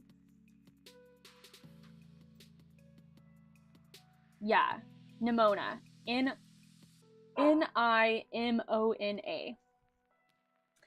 Allie, my sister-in-law, showed it to us. So cute, so good. Highly recommend it. It's a movie, but it's so good. And I saw someone on TikTok cosplay as that character, and I was like, oh, that's such a good cosplay. I want to cosplay as her. So cute. I cried. Nimona is so good. Yes. I always try to get mid. Jungle is hard for me. I would like to do jungle, but I need someone to teach me. And because I don't want to get yelled at. And I know people will yell at me. So I just don't. That's why I want to go solo lane. So that no one can get mad at me. Even though people will still get mad at me.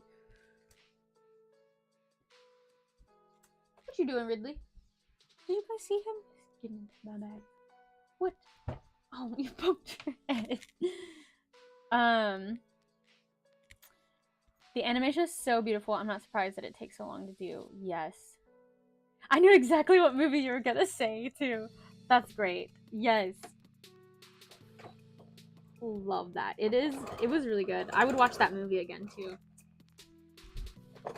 This is so cute.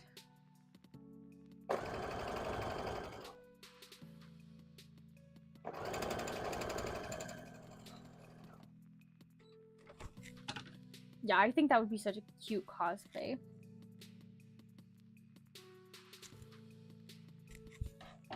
I don't even know if I can, like, show you guys the TikTok. Maybe I liked it. The quality is not gonna be that good. So you guys will just have to, like, look up this cosplayer. But I think I liked it. But I'm like, hello? Oh, I'm not connected to the internet. So nothing's loading.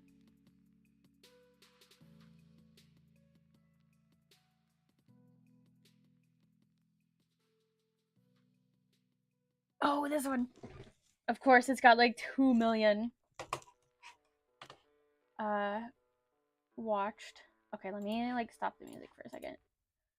Because it's like, if the men find out, we can shapeshift. Find out, we can shape faster. If the men find out, we can shapeshift. They're going to tell the truth. If the men find out. Okay, I'll do it one more time. I don't know if that was loud, so let me turn it down a little bit. But you guys get the gist of the sound. And this is the underscore echo underscore cosplayer. We can shapeshift. They're going to tell the truth. Like she's got little freckles too. Ah! Anyways, check it out. I used to hate my freckles. Excuse me? Oh, that's me. That's myself talking. I used to hate my freckles when I was younger. And people always told me like, "Oh, when you grow up, you'll like them or you'll grow into them." And that is true. I do like them more now. My only regret is I wish I named my business after myself. Like something freckles. Like freckle sewing or cuz then people would know. They would know it was me. I do have a TikTok. Now I have to turn Wi-Fi off on my phone again. Okay. Nimona is on the list for sure. I'm just procrastinating, like with Arcade. Oh, I need stars to align to watch something new and give it my full attention. I feel that. Yeah. Cosplay transitions can be so creative and cool. Yeah, I love a good transition. I'm bad about that. You can ask Bethany. Hamilton was one of the ones that she told me to watch or like listen to, especially when it comes to musicals. Hadestown, she wanted me to listen to, and it took me years to listen to that, but I love it. I still have yet to watch all of Korra, Legend of Korra. I've watched like the first couple episodes several times, and I'm so bad. I'm the same way. I'm so bad about starting something new, even though people like highly recommend it and say like you should watch it and check it out. I gotta want to do it. I think honestly, same thing happened with Critical Role. Like Bethany was saying, like how good it is and talking about it, and Good Omens, and I feel like there's another one. I've watched a little bit of Doctor Who, but honestly, it kind of scared me the first episodes that I saw, so I haven't reached back into Doctor Who. I got really late into Supernatural as well, but I do like Supernatural.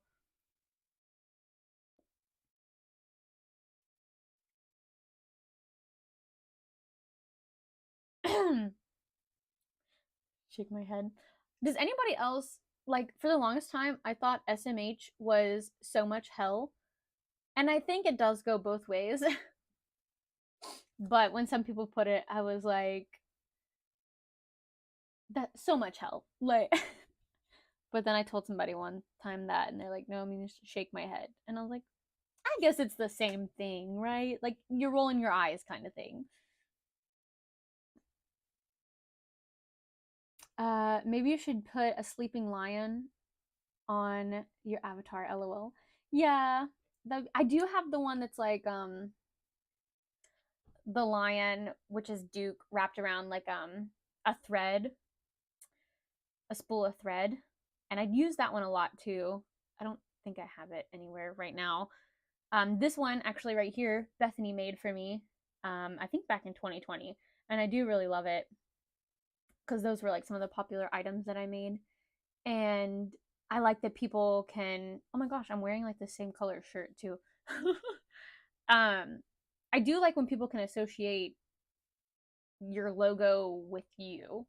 I think that's very helpful to know like, oh, this person looks like me. So if I'm at that table, they know that I'm the artist. But I do have a little lion, but I do want to brand it a little better, I think. I'm working on it. Tia's back. Welcome back, Tia. Is your business name a reference to the line in The Lion King? No, actually. The line in The Lion King. Line around. I mean, I'm sure, did they like say that in the song? I'm sure. It's actually just because I like puns. I think actually, so in Paper Mario, if I'm going to say anything other than like, me and like my friends at the time were kind of just throwing puns out there, and they like mentioned lying around sewing, and another one was like dragging out the sewing machine. Kind of glad I didn't go with that because Joey would have made fun of me for the rest of my life, because anytime I say Dragon Con, he's like, dragging these nuts. So if my name was dragging out the sewing machine, I would get so much crap for it. So I'm glad I didn't go with that one. But in Paper Mario, I think it's the GameCube one, is that Thousand Years Door. I think it's like when you're up in kind of like the clouds or like heaven type map. It's like a cheetah and a lion, and they're playing a card game or something, and the cheetah to the lion, or the lion to the cheetah, is like, "You cheetah, you're such a big cheetah," or something like that. And then the cheetah's like, "No, you lion." It's so stupid, but I love it. And that's what it makes me think of, like when I think about a lion pun. But no, I didn't know Lion King had something like that in the movie. Is it the first movie? Korra is good, but it starts pretty slow. Okay, good to know. Forgot about Critical Role. Yeah, me too. Me too. I just don't listen to you, Bethany, when you make recommendations. That's what it is.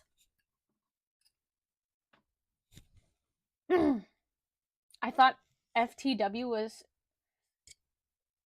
Fuck the World.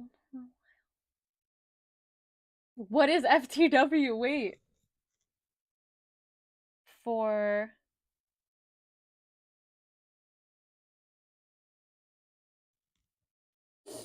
I feel like I know it. I need it in a sentence. I need context clues, please.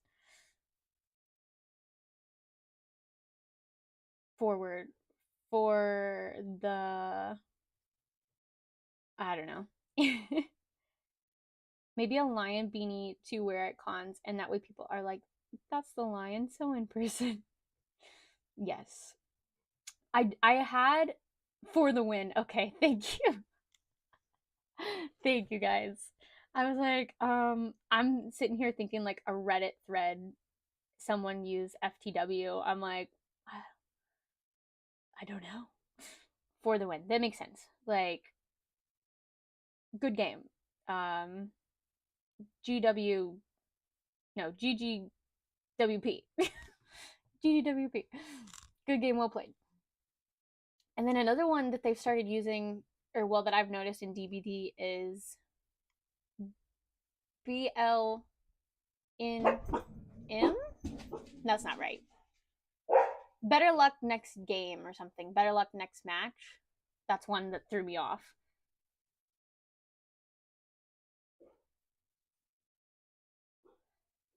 I don't think I've used FTW in a sentence more like its own thing. Makes sense.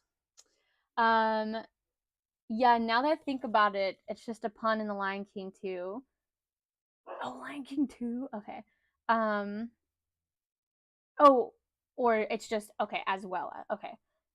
Simba says he's hungry, and Timon says he can have whatever's lying around. I don't think I've ever. I know what scene that is. I don't think I ever put that together. I guess you would kind of need. Can you guys hear my dogs? You can hear my dogs. Yeah, I don't think I ever put that together. I guess you would kind of need subtitles, but I'm sure he like drowns it out. Like, you can have whatever lying around. Hold on, let me go get more water. I'm sure that they're barking at like Amazon or something. One second. Let me mute this so you don't hear me like. Oh, they know I'm coming. Yeah, I thought you better. You better go lay down. Oh my gosh. I know I didn't mute myself. Sorry guys, you get to hear. Go lay down.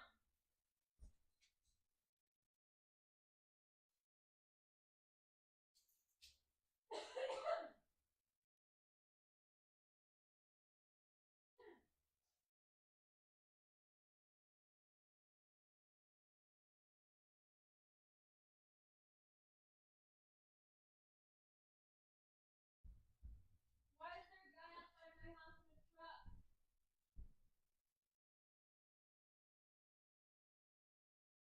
Oh, okay.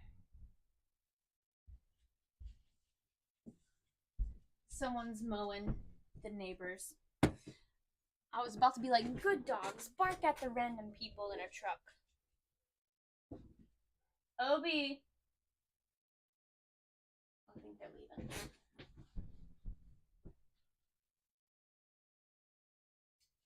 Oh, the school bus, too. He hates school buses.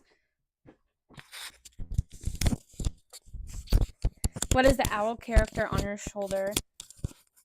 It is Saki from... Sorry, hold on, let me put this. From Zion Rakon's Star Guardian skin. From League of Legends. Yeah, like I said, this was kind of like the most popular things I made in like 2020. So we have Appa and then Saki, because I made a whole bunch of Saki and Riku, and then Animal Crossing in general, but specifically the fossil plush. Oh my gosh.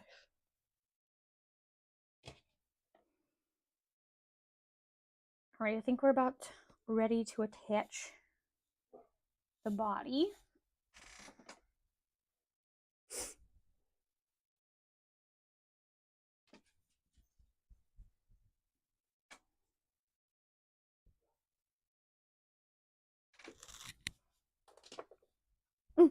Obi! He's like just doing little rough.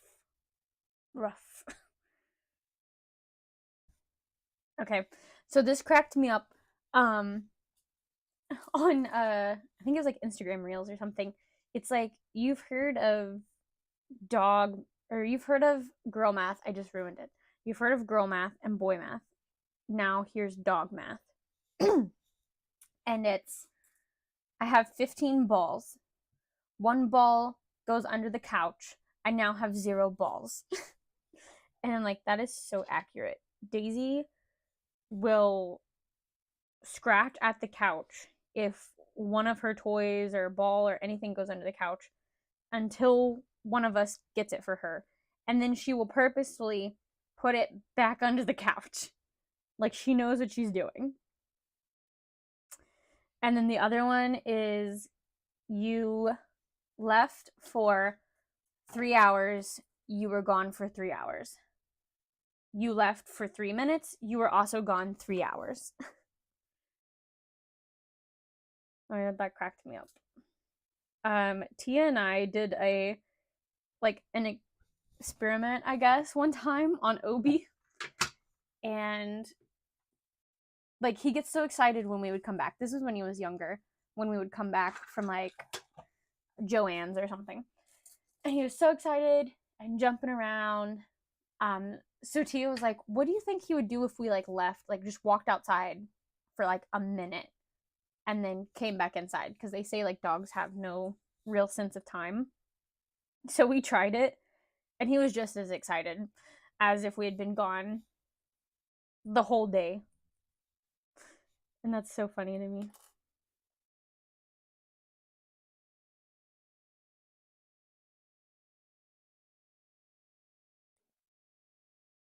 Oh, the dogs are barking outside. The neighbor's dogs. Oh, I don't think I've seen that one. I have, but never really focus on it. If I have, okay, yeah, it's Star Guardian, I think. Yeah, so it's their do they call them companions? Star Guardian.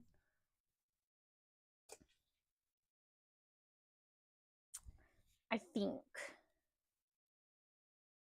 Cause like Nico, I think has a little frog,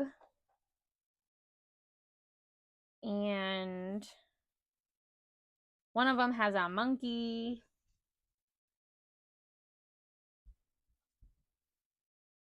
I think they call them companions. I'm not sure.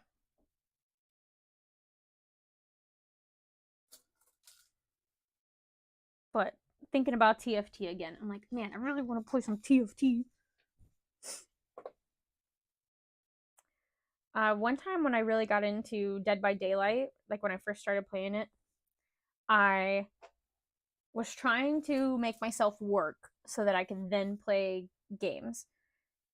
So I was like, if you make 3 oppas, you can play Dead by Daylight for the rest of the day. Like, however long it takes you, make those 3 oppas. The rest of the day is yours to play. So I think I got up pretty early, like 6 a.m. maybe, and all I did was work on the oppas. I did 3, and I think it was by the time it was already like 3 in the afternoon, I think, I got on DVD, and I just played Dead by Daylight the rest of the day and night. So sometimes that's what you have to do to motivate yourself. And I'll probably will have to do that again soon, because like I prepped hardcore for these conventions at the beginning of this year, and lately I've been like dragging myself to get out of bed to work on stuff.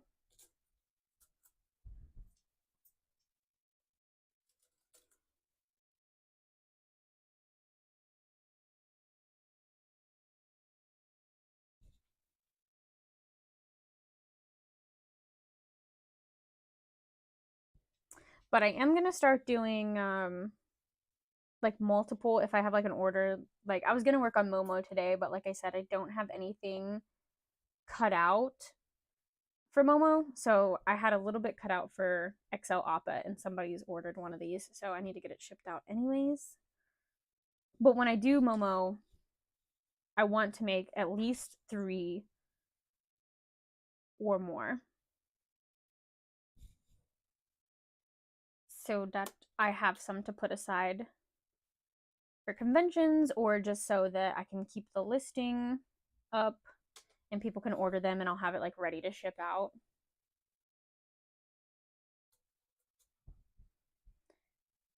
And just try to get a good restock going, because I was like, I would have loved to have made $10,000 at MegaCon. That would have been really nice. But I'm also glad that I didn't, because that inventory for the most part lasted me 3 conventions, and I made a good amount. Like that's what I told myself was, you know, either I'm gonna make 10,000 at MegaCon and not as much as the other conventions, because that would have been my whole inventory, or I'll make 10,000 and it'll be spread out over multiple conventions. So that was nice. And that's probably what was for the best, because then I would have got a whole bunch of money up front and had to make it last for like over 3 months. I haven't played whatever season is out now. Last season I played was the music TFT. I think that one just ended, right? Because I was looking at the battle pass or whatever they call it, and it was like 1 day left. And I was like, okay.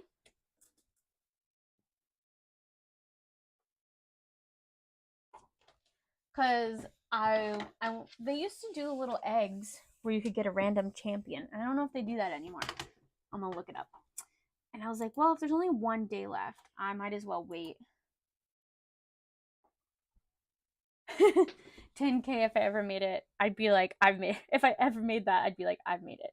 I it's still my goal to make 10,000 at one convention. I haven't made that yet.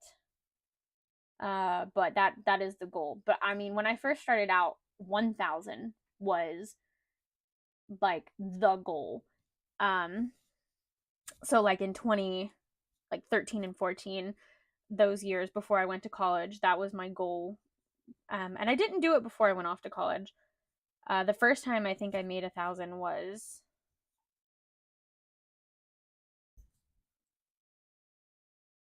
I can't remember if I made it at the first MegaCon. I don't remember the first MegaCon Bethany and I ever did being like amazing. I know we did decent, but I don't think Dover Comic Con, a little 1 day convention in Delaware, in Dover, Delaware. That was the first time I broke 1,000, and I paid like $50 for that like booth space. So I was over the moon, and it was an outdoor event too. But before that, Lexington Comic Con in 2016, maybe 15, I applied last minute, and that was when they introduced the second story. And I was up in the like second floor, so they were selling 10 by 10 spaces for cheaper, and I made like $990, and that was like the most I'd been used to making, like 300, 400, and that was like, I guess that's a pretty good example of if you have more space, you can get more product out, because that for sure proved that point.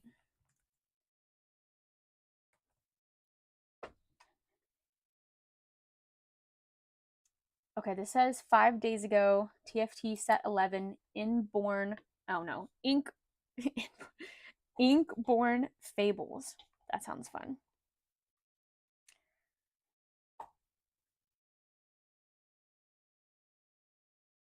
Tell me.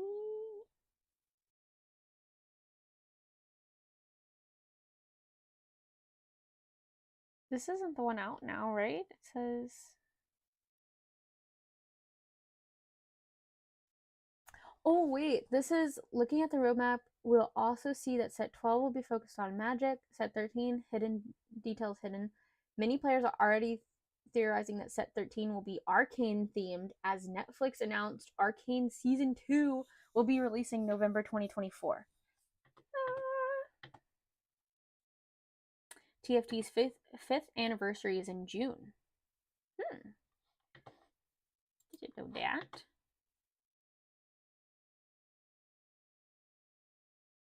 March 20th. Okay, so tomorrow. Set 11 is expected to go live on March 20th, with patch 14.6 will be added to PBE servers on March 6th.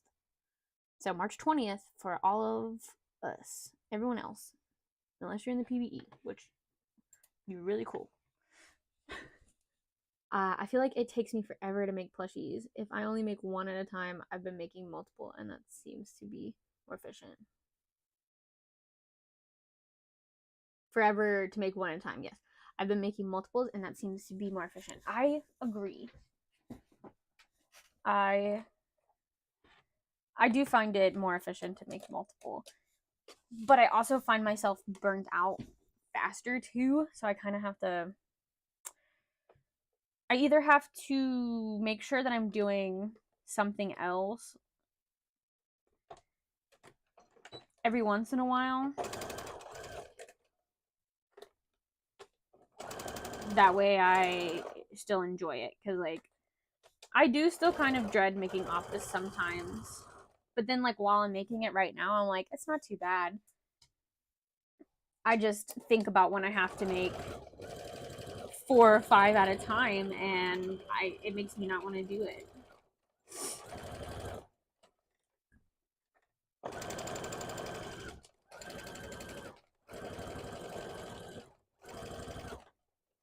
But what I've started doing, which is really helpful for conventions for me, is like my Kirby's. Like you mentioned earlier, I like sew behind the scenes or like at conventions, I started bringing Kirby's and like squids, Lethal Company guys that I can do on my embroidery machine and then like set it aside and stuff it at the convention. That way, if it is selling good, I can take the time aside to stuff it and get it out ready to sell. But if it's not moving that well, like sometimes my Kirby's don't move well. It just depends. And that way I have other things that I can be working on, but I'm also not wasting my time at home doing something that I can hand sew at the convention. I've also highly considered taking my embroidery machine with like beanies with me to my hotel rooms just so that I could do that too if I run low on a specific beanie. But like beanies don't take me, I can usually get all of the beanies that I want done in like a day or two, depending on how many inconveniences I face with my embroidery machine. Depending on how many times my embroidery machine wants to break. I for sure make like 1K. I need to start developing more expensive products because at $3 a sticker, that's a lot of sales to make profit of. LOL. Yeah, I hand make everything, so kind of hard, but I'll figure it out. Yeah, that the like finding a good variation of different prices is a good place to start. I also do art prints and 3D model figure keychains, but it'd be nice to have like a $40 item. Yeah. I definitely do enjoy having like bigger price items, and I do think with plushies it's easier to do that. But yeah, like any way that you can find to have some price, I think $20 is like a really good price point if you have several like $20 items.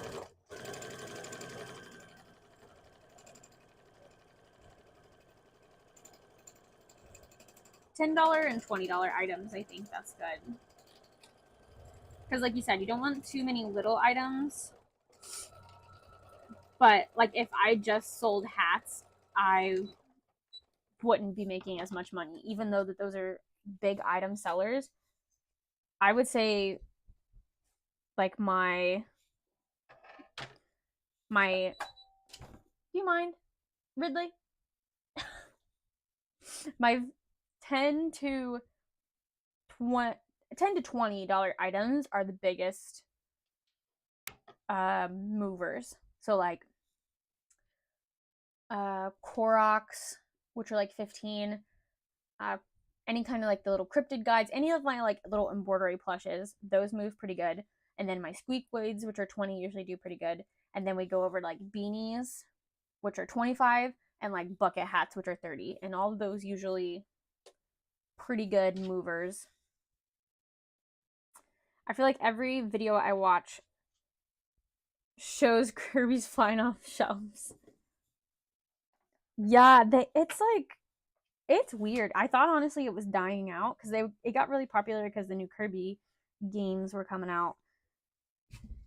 And then one convention that I was at, I was like, oh, Kirby's, they're dying out. They're not going as fast. And then that like next convention I did was like, I sold out of Kirby's again. I'm like, what the hell? So yeah, it's good to have. And I think my Mothmen are starting to like die down, but then at Lexington Comic Con, like I only sold the one. Or well, I only had two, and it took forever to sell the last one. But I sold a couple of Mothman keychains, and I sold a lot of Mothman stickers, so. Have you heard of SPC? I'd like to do some of them as stickers eventually. Love horror stuff. SPC.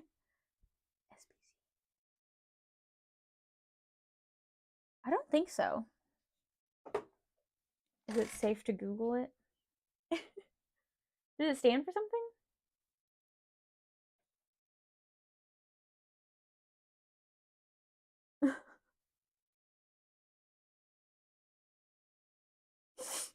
Oh my god, I have so much Appa fur.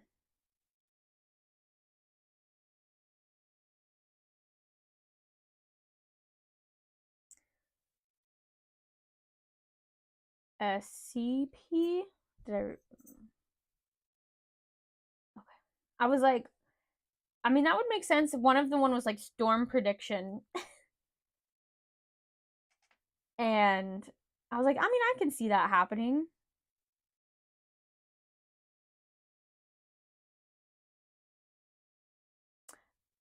I haven't. If this is the right thing.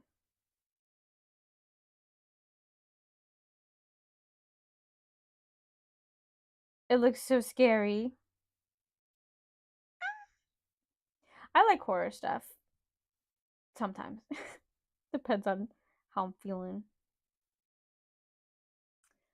Oh, creepypasta. See, sometimes creepypasta be really creepy. And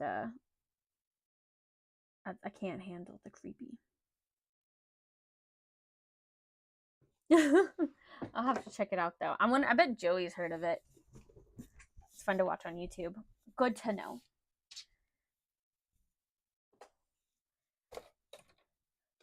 I'm not into, or I am getting more into it now, but like I used to not be into watching a lot of like shows on YouTube. I would just watch kind of like the vlogs and stuff that I like was catching up on with people, and then just watch Netflix for shows.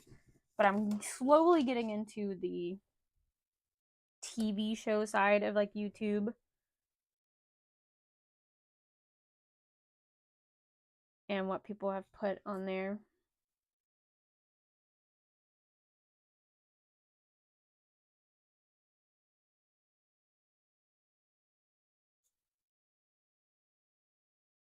One of the pictures that I saw reminded me of Shane and Ryan, like the BuzzFeed Unsolved stuff that they used to do, which I'm really into watching their Watcher stuff. That's fun.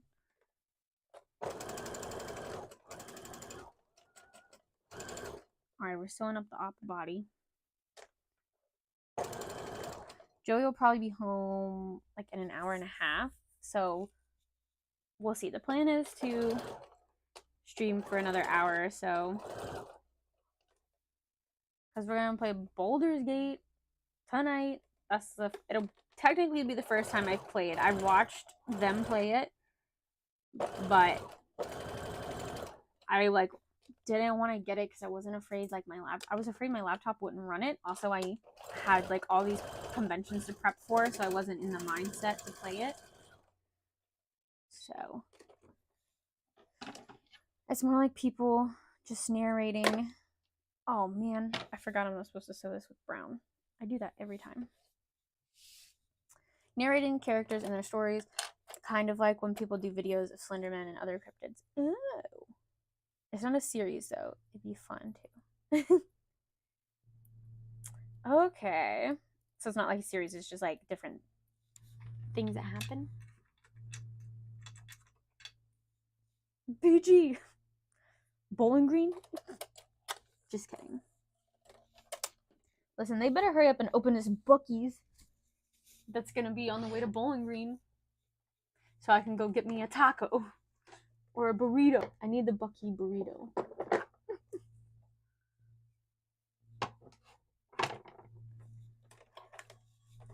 But yeah, I am excited for Baldur's Gate. I think what I'm probably gonna do if Joey goes and mows our yard when he gets home, I'll probably load up Baldur's Gate and maybe build just like a quick character. Tell me if you think this is a good idea for you guys that have played it, and Bethany, because I know Bethany's for sure has played it.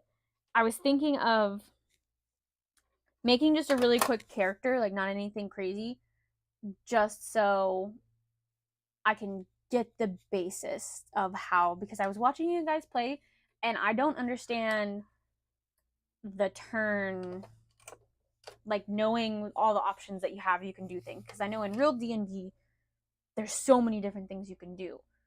Like, you know, you can move, you can attack. Like, I couldn't figure out how the things were set up. And I'm sure if you're down, Bethany, we could get on Discord while Joey's mowing, and I could play that kind of like the tutorial part of it, and you could like help me if you don't mind.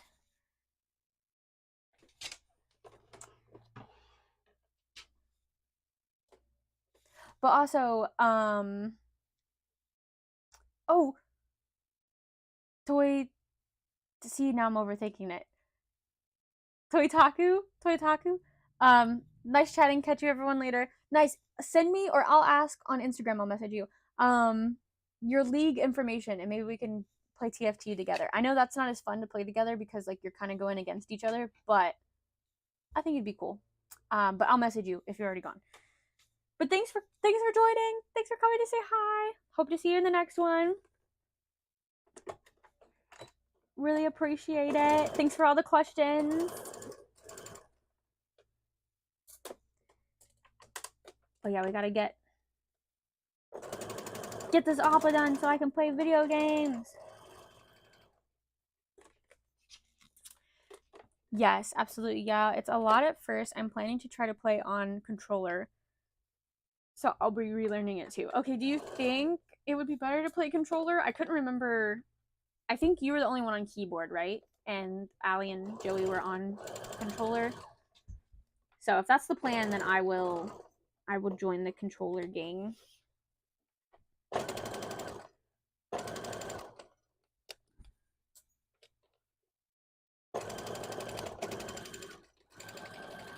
But yeah, I haven't decided which, if we think that we're gonna start over the campaign again, then I won't think too hard about what character I want yet, and we can all like do it together.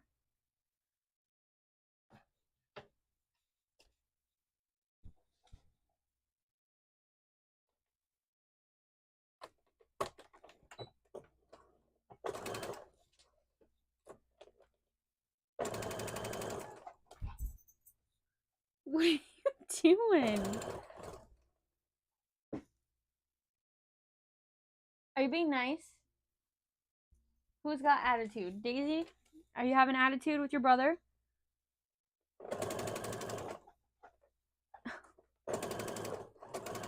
Oh, I forgot to put the music back. Oops. Yeah, I was the only one. I don't really like the camera controls on keyboard. Okay. All right, we can be controller gang.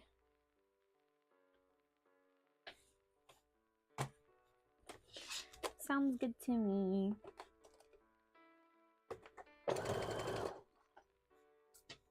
I'm so excited to play games. Any games on it, honestly. And I'm gonna try to make it more of where I actually set aside time to do work and games. Now that, oh my gosh, you scared me! Now that Joey has this job, I'm hoping I'll do better about like getting up early and getting work done. Because he works till like 5. So if I at least start, he goes in at 7, and so he has to get up earlier than that. So I can still sleep in a little bit and then get up and work, and that'll still be a long work day.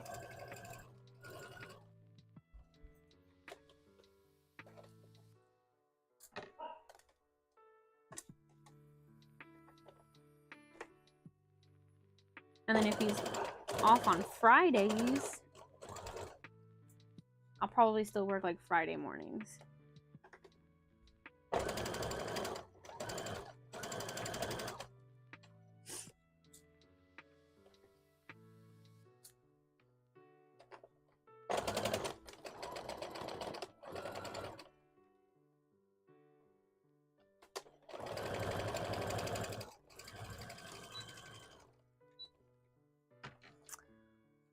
I might. So I have that convention, Bethany, that's in Tennessee. It's on Tennessee Tech campus. I have to see how far it is from you. I think it maybe was like an hour or two. But still, maybe Joey and I can kind of make a weekend out of it. And like go there. It's on a Saturday. And then come see you for Sunday. Like drive from Saturday night to where you are. Spend the night Saturday night. Stay Sunday, go like to the park or whatever. Maybe. Or maybe it would just be better to come for a whole weekend. That way we don't have to rush back on Sunday. I don't know.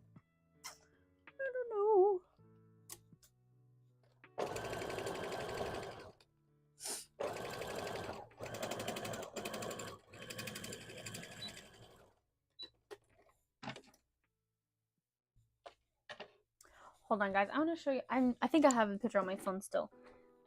These people are mowing out here. It makes me think of. I'll show you guys a picture of our lawnmower.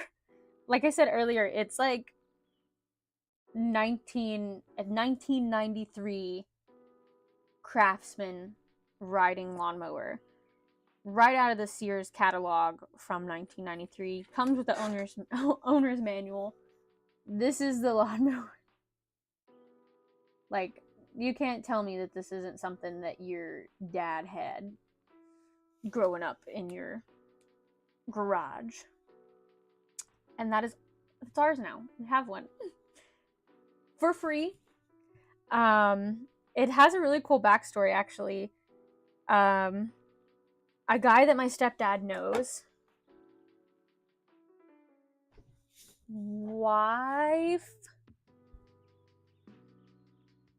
Wife's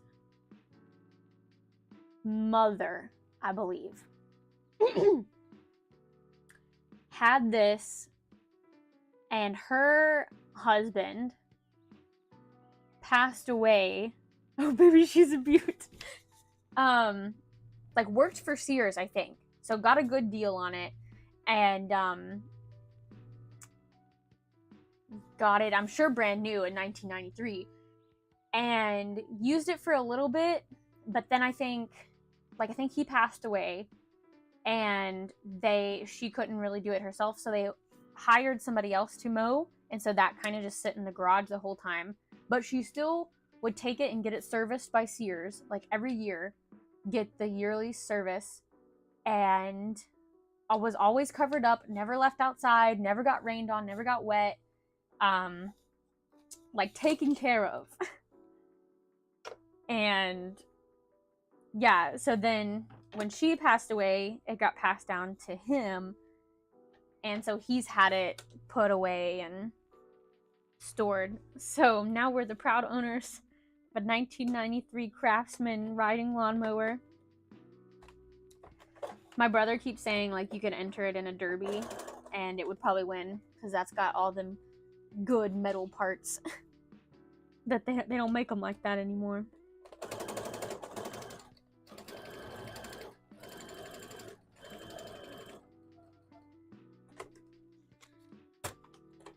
I'm sure Joey was out here expecting to get some kind of nice, not necessarily a zero turn, but one of those nice ones, and he's very happy with what we have. So I'll ask him again after he actually uses it and see how he likes it, but he's appreciative that it was given to us, and that it, of course it was free, because it didn't have to be.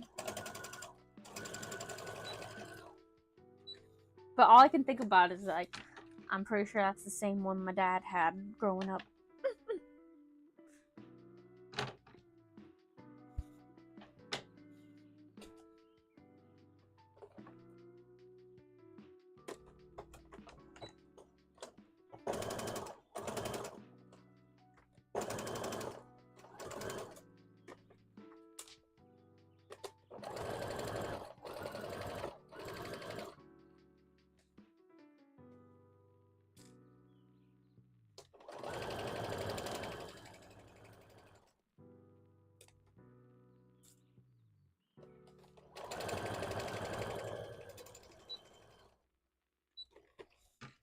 Alright, I'm gonna have to cut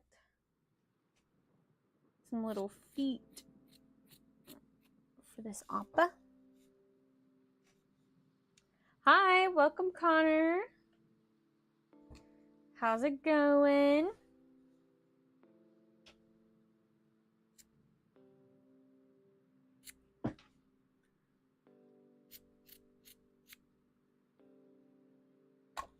Working on an oppa, talking about lawnmowers.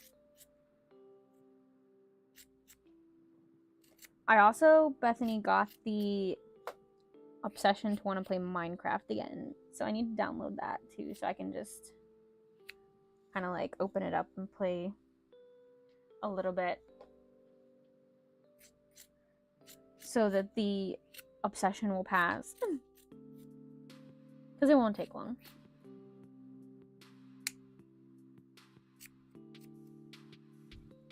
But I think, honestly, I think what it is this music. Anytime I listen to like soft, like lo-fi beats, I just think of Minecraft. Okay. Bethany, will you help me out?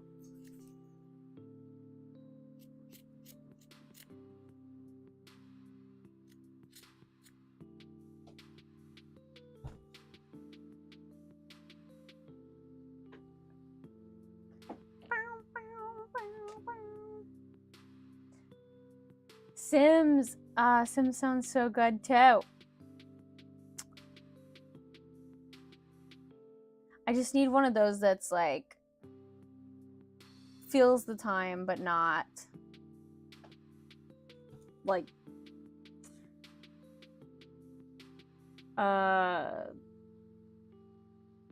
take all of my energy.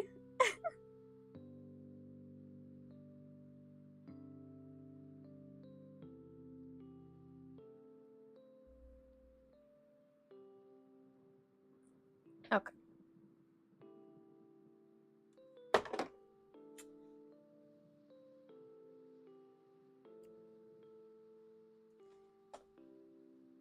But I still have to pay I still have to pay Trace for the Airbnb. But this is how I know that they're so busy, because I've messaged him like a couple of days ago to be like, what we finally got payment worked out, and I was like, what would you like me to pay you on? Like PayPal, Venmo, just because, like, you know, some people, they want to keep it separate, that way it doesn't come off as a business expense. Thank you. And he just messaged me back and was like, PayPal's fine.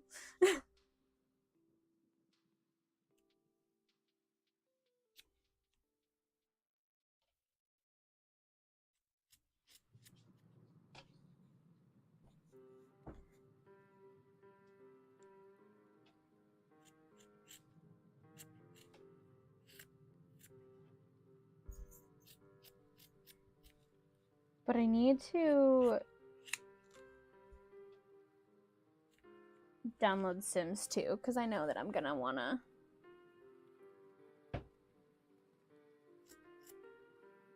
play it on the nice big screen.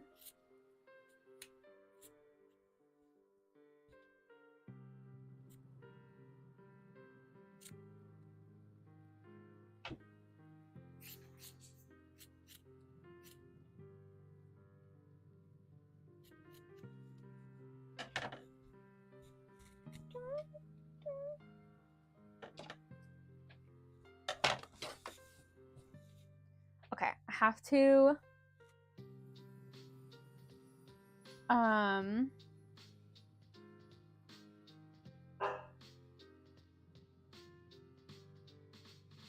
okay, thanks. I just like timed him out for like 24 hours. I don't know what the best thing to do, but that was just the fastest option I found. I need to, oh dang, I'm still not done cutting these corners.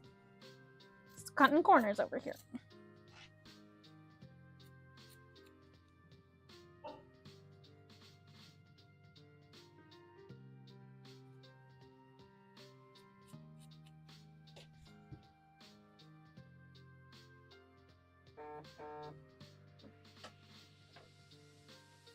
Perfect. Sounds good. Thank you.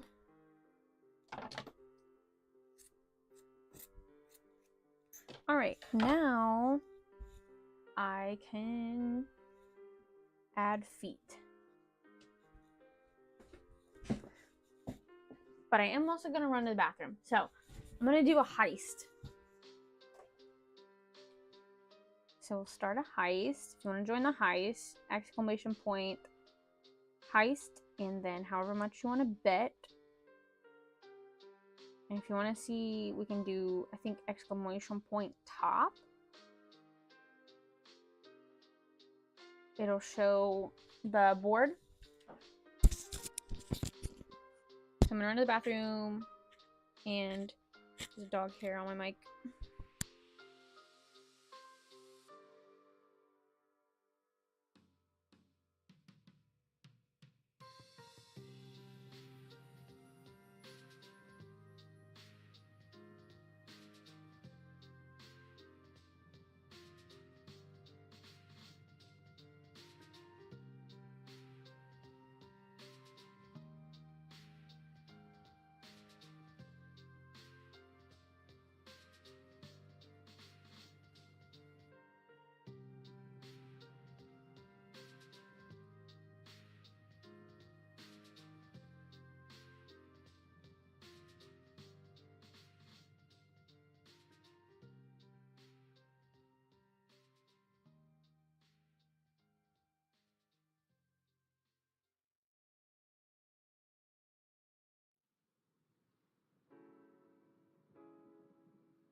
Let's see, can I get hatch hunters in this fast enough?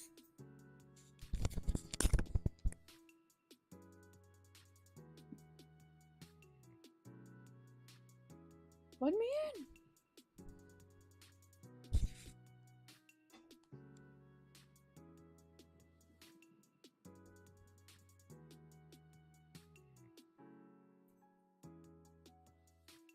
Oh no, I don't think I made it. Dang it. We escaped! Yo!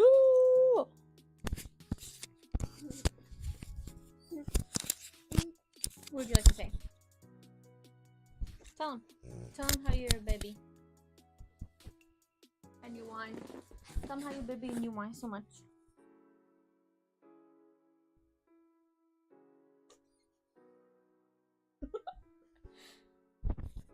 Go ahead. Go ahead, tell him how you baby you whine so much. Oh, gross! Oh, the big lick.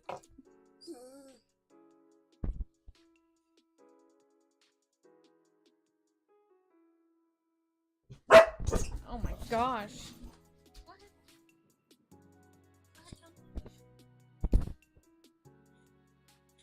Oh, gross. I wanted you to hear the sound it made. It's all like wet now. I gotta wipe it off. Let me turn it off.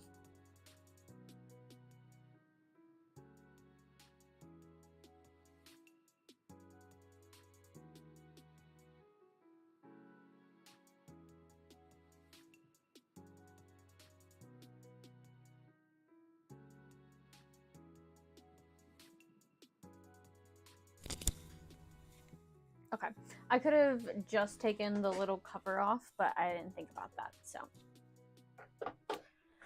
I just shut the whole mic off. All right, let me cut some feet over here. Actually, while I'm thinking of it, let me, I guess, just cut the rest of this head. For Appa, we did that piece, we did that piece. We did the tail. Now we need the back of the head and the front of the head.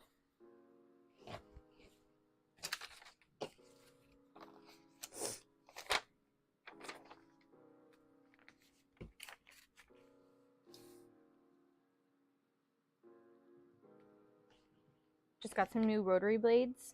So nice.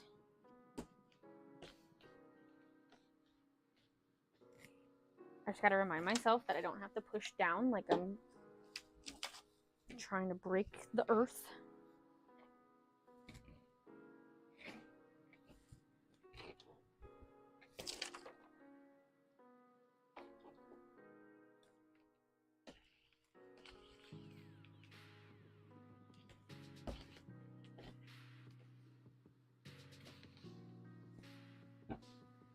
One.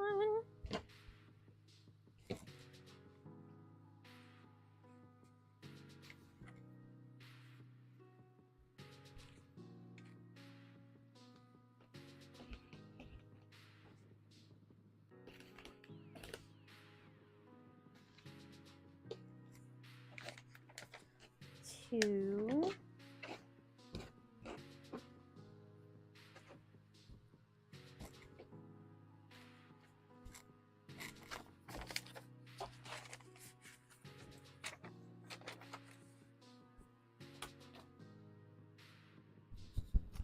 And then I need a brown minky. Oh no. Sam from the dog shop made me candles, and they weren't in like a jar or anything. They were kind of just free floating candles, and it actually works out really good because I just put them in my closets. So anytime I open the closet door, it just smells like, one of them's like cinnamonish. And I'm like, this is perfect. It's exactly what I needed, because I was just taking candles that had kind of run out, and just taking the lids off the jars and putting them in there. But this is like even better.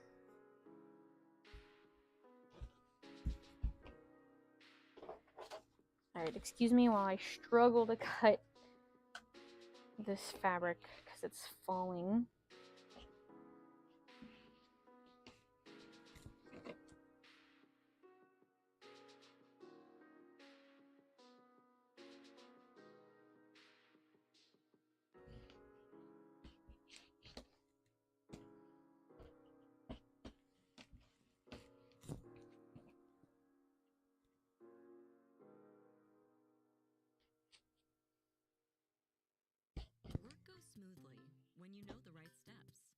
No, not the ad. Across teams and stay on track, so your team can spend more time celebrating wins. Try it for free at asana.com. I missed it. Doesn't even matter. Okay.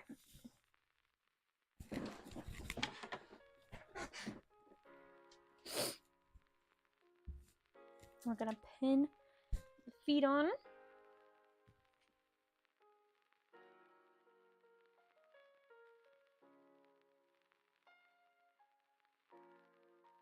The next plan is I'm gonna move my computer over here to replace this computer.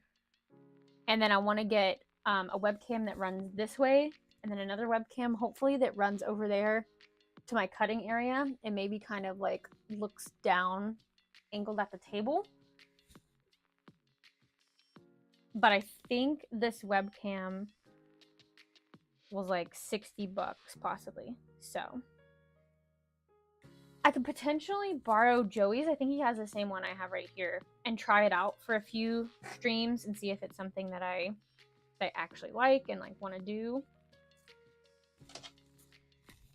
And then I can also do, like, when I'm not using it for cutting, I could put it like facing the embroidery machine. So if I'm doing like beanies or something on the embroidery machine.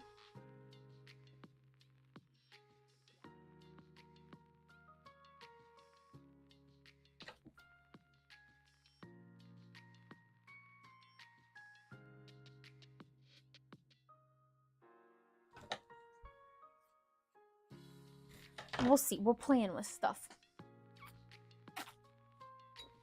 Goodness.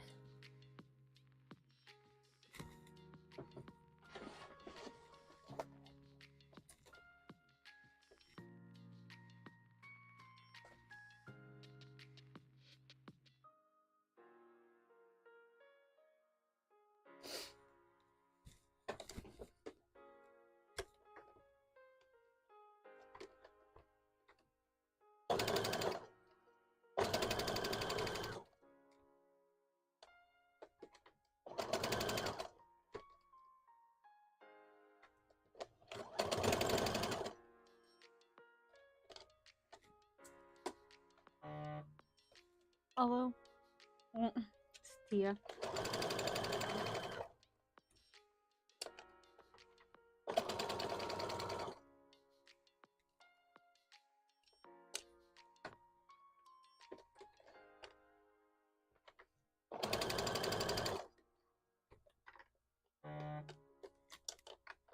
Goodness, why is it so loud?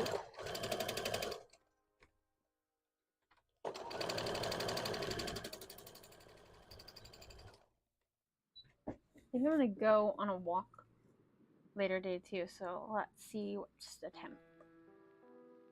Okay, 53, not too bad.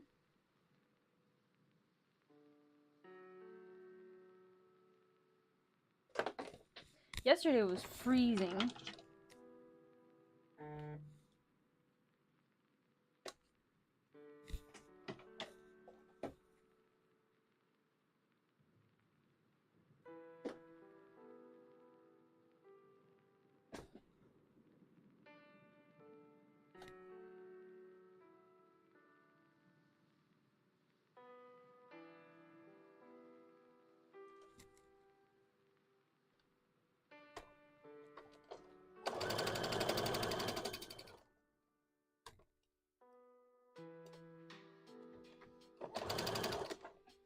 Let's see. So I'll stay alive for another like 30 minutes maybe at most. Where it's close to like 5 my time.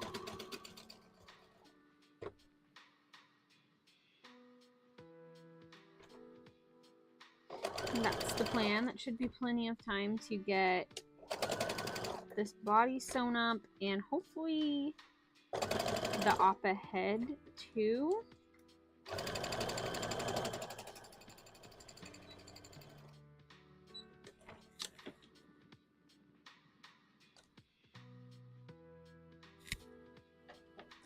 But I have to cut out the other like face pieces, like the gray. Oh, and then I'm actually working backwards. I haven't made the eyes or the horns, and usually that's what I start with, because I start with like black thread. That's okay. It's all gonna get made.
I'm so excited. I'm hoping to reward myself with that boba Bethany that I've been talking about on Friday when I go to take my taxes.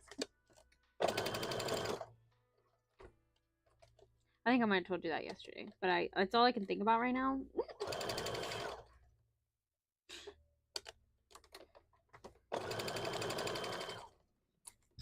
I just gotta make sure, I gotta check with Joey to see what our like phone bill was last year. I don't know if there's a way he can kind of just look up the last year, and internet, and then I gotta find all my papers, and then hopefully I'm done.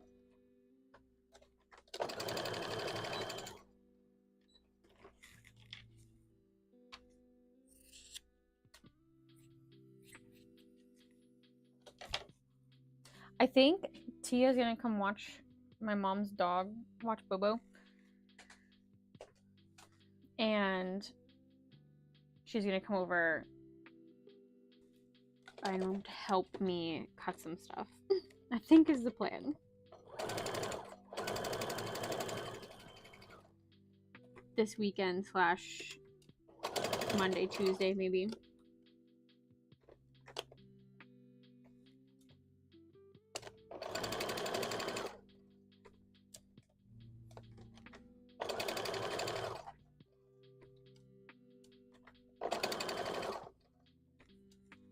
So I gotta come up with a game plan to make sure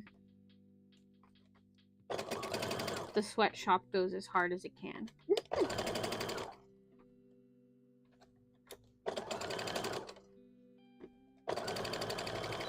I need more red for like Blitz and any Hell of a Boss character. So I wonder if I order some right now, will it come in time?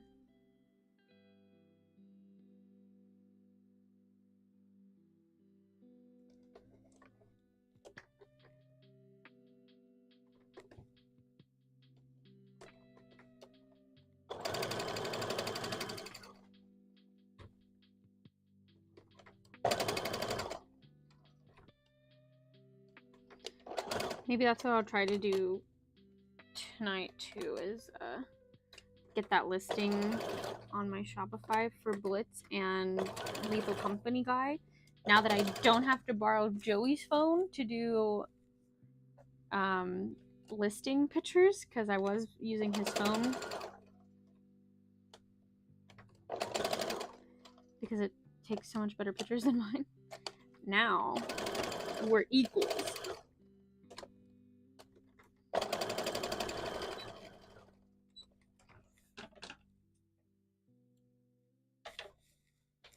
Alright, time to turn this inside out.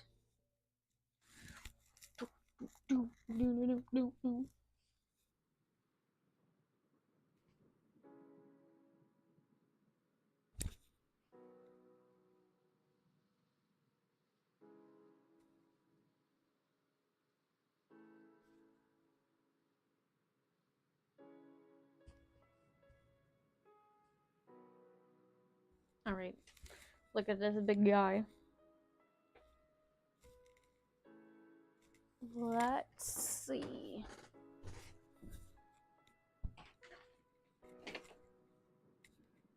So this and this. I need the head piece.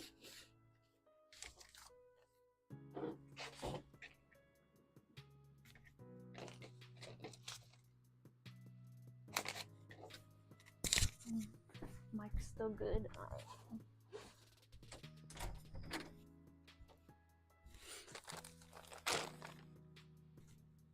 Because, yeah, if I have any red, it's like maybe 2 yards. So that would be 2 hats.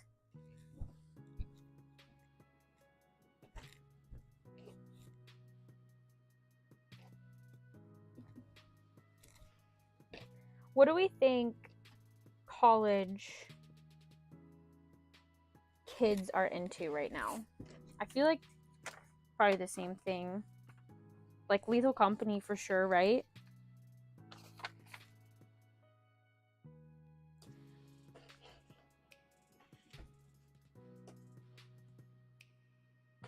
And I would think Helleven has been. That Helldivers game, I think Joey's been talking about it too. I don't know if there's anything I can make from that.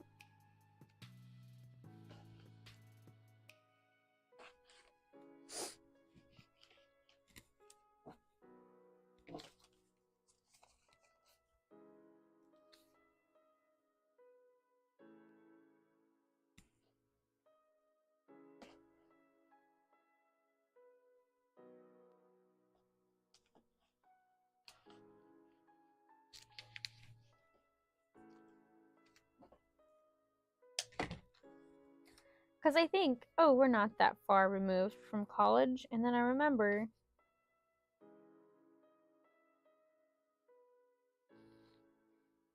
it's been, what? Has it been 6 years? Has it been over 6 years? Because like, this is our 10-year high school reunion this year. I just saw them posting on Facebook about if we're gonna do anything. And I was like, yes, please, because this is the first time. I mean, I was here for the 5-year. But I'm like, this is the first time I'm actually close. I like was at Disney, so I came back. But I'm close. And I have a husband. Let me show him off.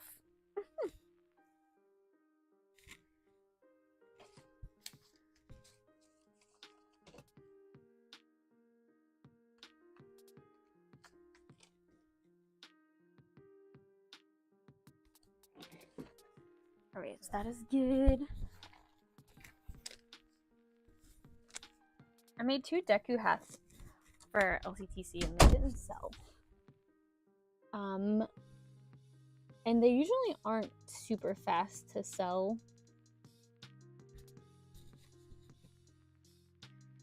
But I did have Tia cut a lot of them the last time she was here.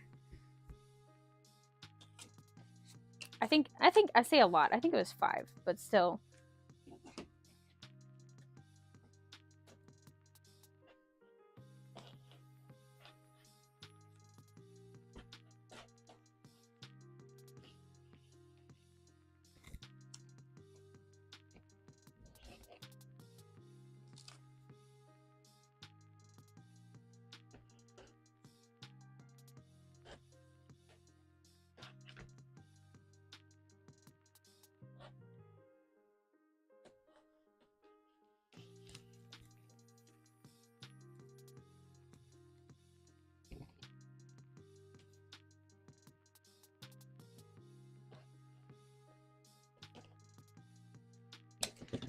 Alright, now I just gotta cut the nose. And then I'll just do the eyes later.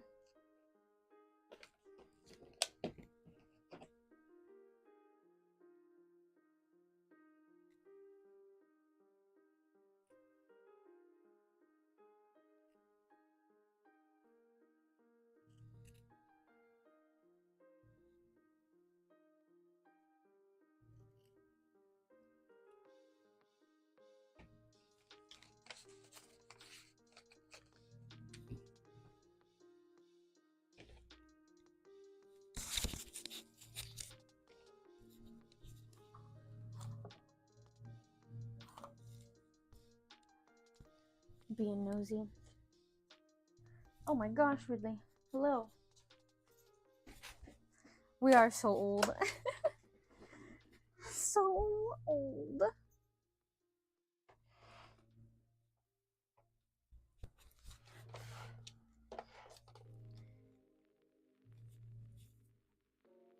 I didn't cut.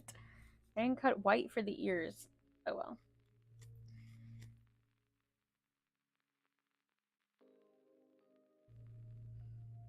I'll do that later.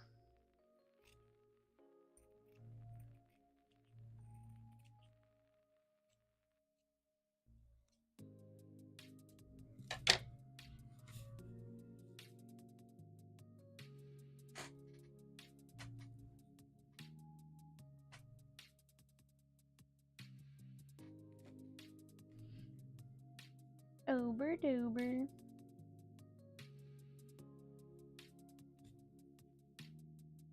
So I forgot that Obi, when we originally got him, of course he's gonna be Obi-Wan Kenobi, but I kind of forgot that we were gonna call him Kenobi. And now thinking about that, after calling him Obi and all that, I'm like, he doesn't look like a Kenobi. I think Kenobi, like, Obi was going to be short for Kenobi, which is short for Obi-Wan Kenobi. But I'm glad that we just shortened it all to Obi. No, Oberdober. He's the bestest Oberdober. Aren't ya? But like, I didn't believe it, and then I remember looking at like the very first apartment that I was in when we had to like list him, and we wrote that, you know, his name's Kenobi and like his birth date, and I was like, no, he's not Kenobi. But earlier today I was like, Kenobi, and he like looked at me all weird. He's like, what'd you call me? He didn't do it this time. Kenobi. Daisy looked at me.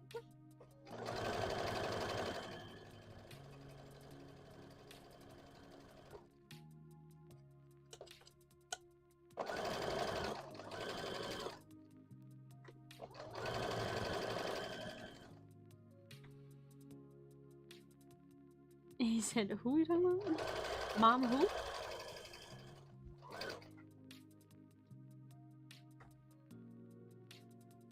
It's hard to name pets. I had my kittens for days before my friend suggested the perfect name. Aww. Do you want to share the name? I love hearing pets' names.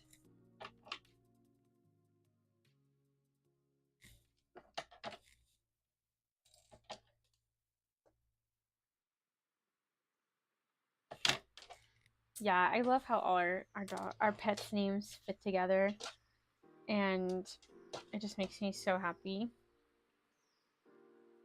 And like, I don't like basic names. I don't like naming like my animals just, you know, like Doug or what's another I'm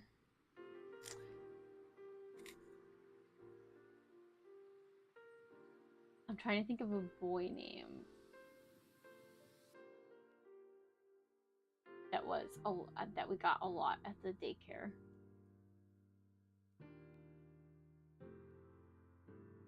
Anyways, my kitten is Oscar, and I have a 5-year-old kitten named Leo. Aww, I love the name Leo. That's so cute. Did I say 5-year or did I say 5-day? I was thinking 5-day in my head. 5-year-old kitty. My kitten is Oscar, and I have a 5-year-old kitty named Leo. That's so cute. But anyways, like Daisy, I feel like is a very common dog name, and I didn't want to, like, that wasn't the first choice, but after we put it all together and like it just covers so many like categories for our nerd family. Well, we're like, we have to go with Daisy, because you got Daisy from Animal Crossing, you have Daisy, Princess Daisy, you have Daisy Duck from Disney, and then you have Daisy Ridley from Star Wars. There's just so many Daisies. And then I think of Daisy from Nintendogs. That is one of the like trial names that you can use.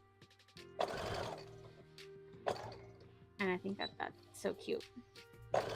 So when I think Daisy, I think of like that kind of robotic lady voice that's like, Daisy! And it's like, Maxwell! And the other one is, I think it's the lab, isn't it? Chihuahua. The Chihuahua, the lab, And the dachshund? Thank you. Leo was easy to name. He's orange and just seemed like a Leo. He's also a Leo, the star sign. Oh, that's perfect. My husband's a Leo. I'm a Pisces. Hence, crafty crybaby. That's me.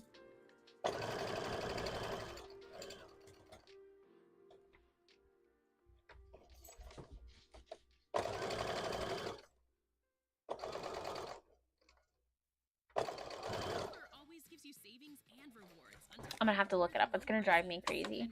I can hear it in my head. Also, this ad. Gotta go. Maxwell. Daisy. It's a basic name. I know it is.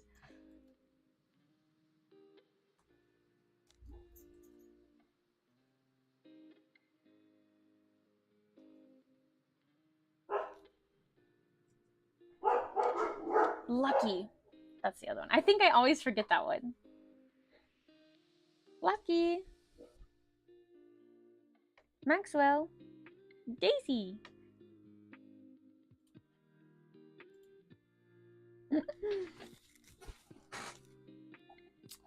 I wish I could have Nintendogs merch. I don't know what it would be.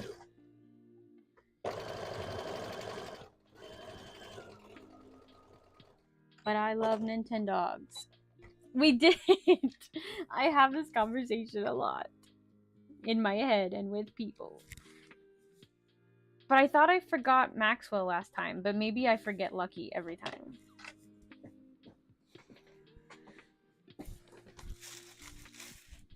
Oh. Ah!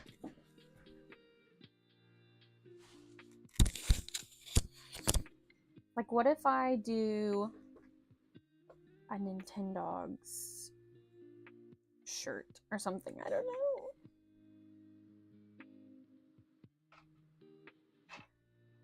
And it says, "Don't ask me how my Nintendogs are." Or like, "I miss my Nintendogs."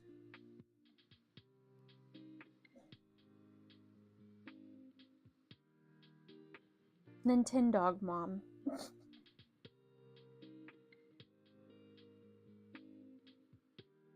Wait, what if I put it on a hat? What if it was like Nintendog mom? Is it here? You know how people have like dog mom hats? Yes, I'm still live. I try to go live like for at least 3 hours, I feel like.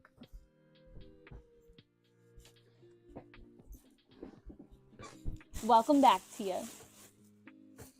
Did you just take Obi's toy? Don't be like that. Daisy.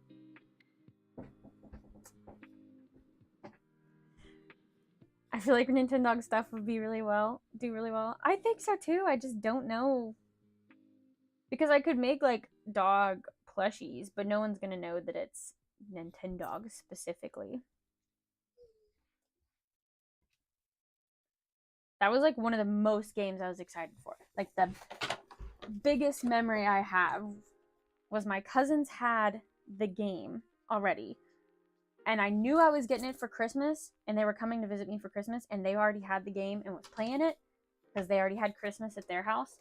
And I like begged my mom to let me open it early so that I could play it. And it was maybe like Christmas Eve or like a couple days before Christmas. But I wanted that game so bad. And I did love it. That was like one of my most played games. I'll dig out my DS just to be able to play it right now. Poodle. Poodle, come say hi to Tia. Come here. Come say hi to Tia. Here. Poodley.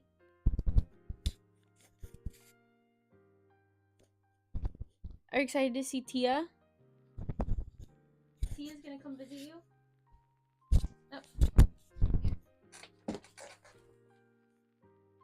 Say hi. You wanna say hi?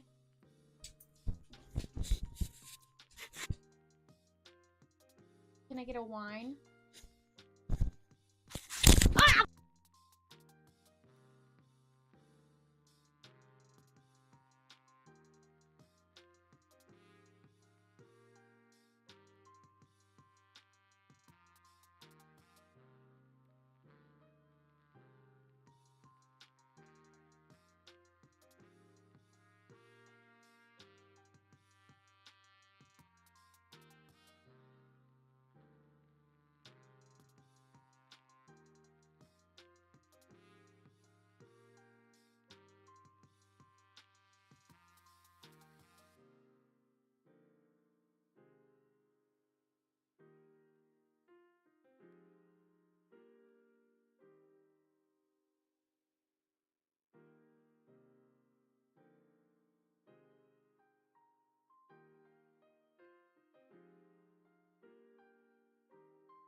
Mike died. Thank you. She probably didn't break it. She probably just picked a really good time to eat it. A lot of smooth jazz.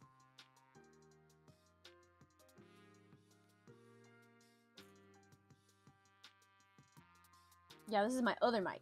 This is mic number 2. Pro streamer right here, Tia.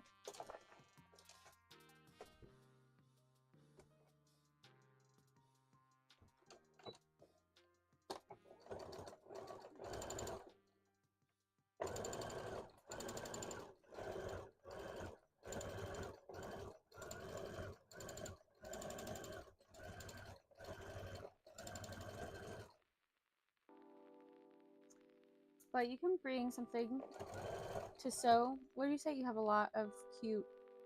I wanted to make a cute tube. I don't know what you're gonna top. A cute top with your cute fabric that you have.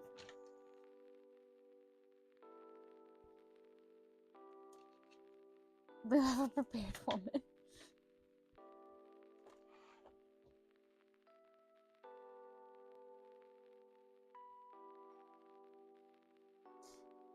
Things I try.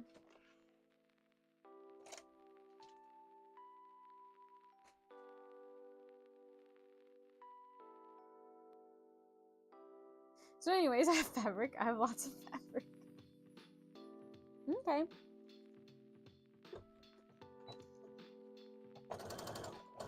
Come make stuff. We'll have a sewing party. Bethany, you're welcome to come if you're off again on Monday and Tuesday.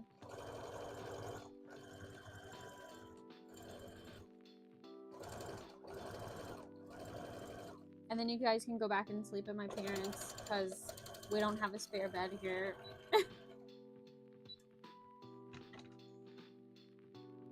Oh, Joey's calling me. Hold on.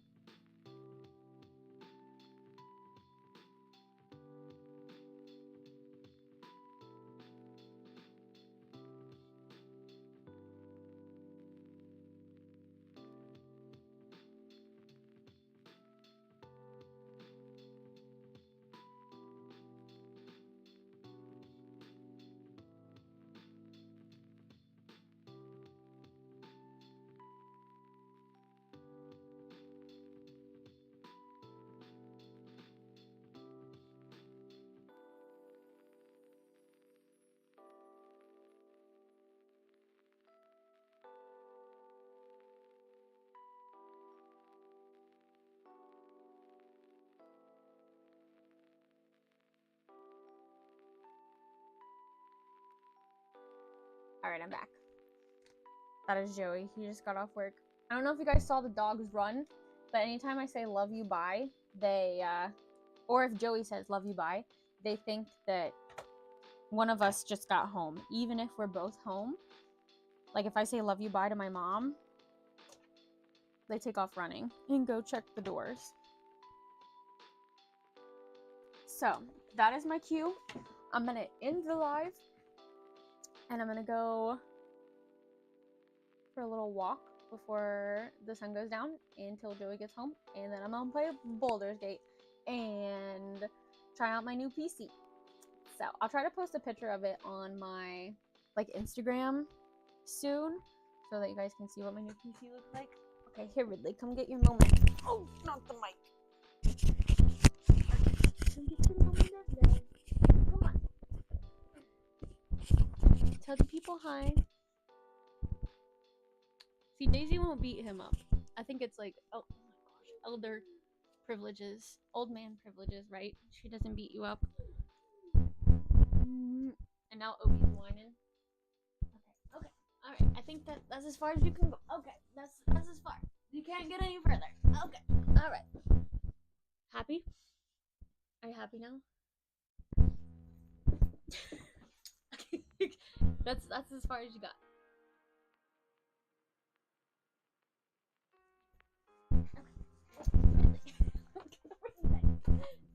Okay. Tell everyone bye. Okay. Love you, bye. Okay, come here. Let me give you loves. Come on. Come on, give you loves before we leave. Come here. I was just kidding. It was a joke.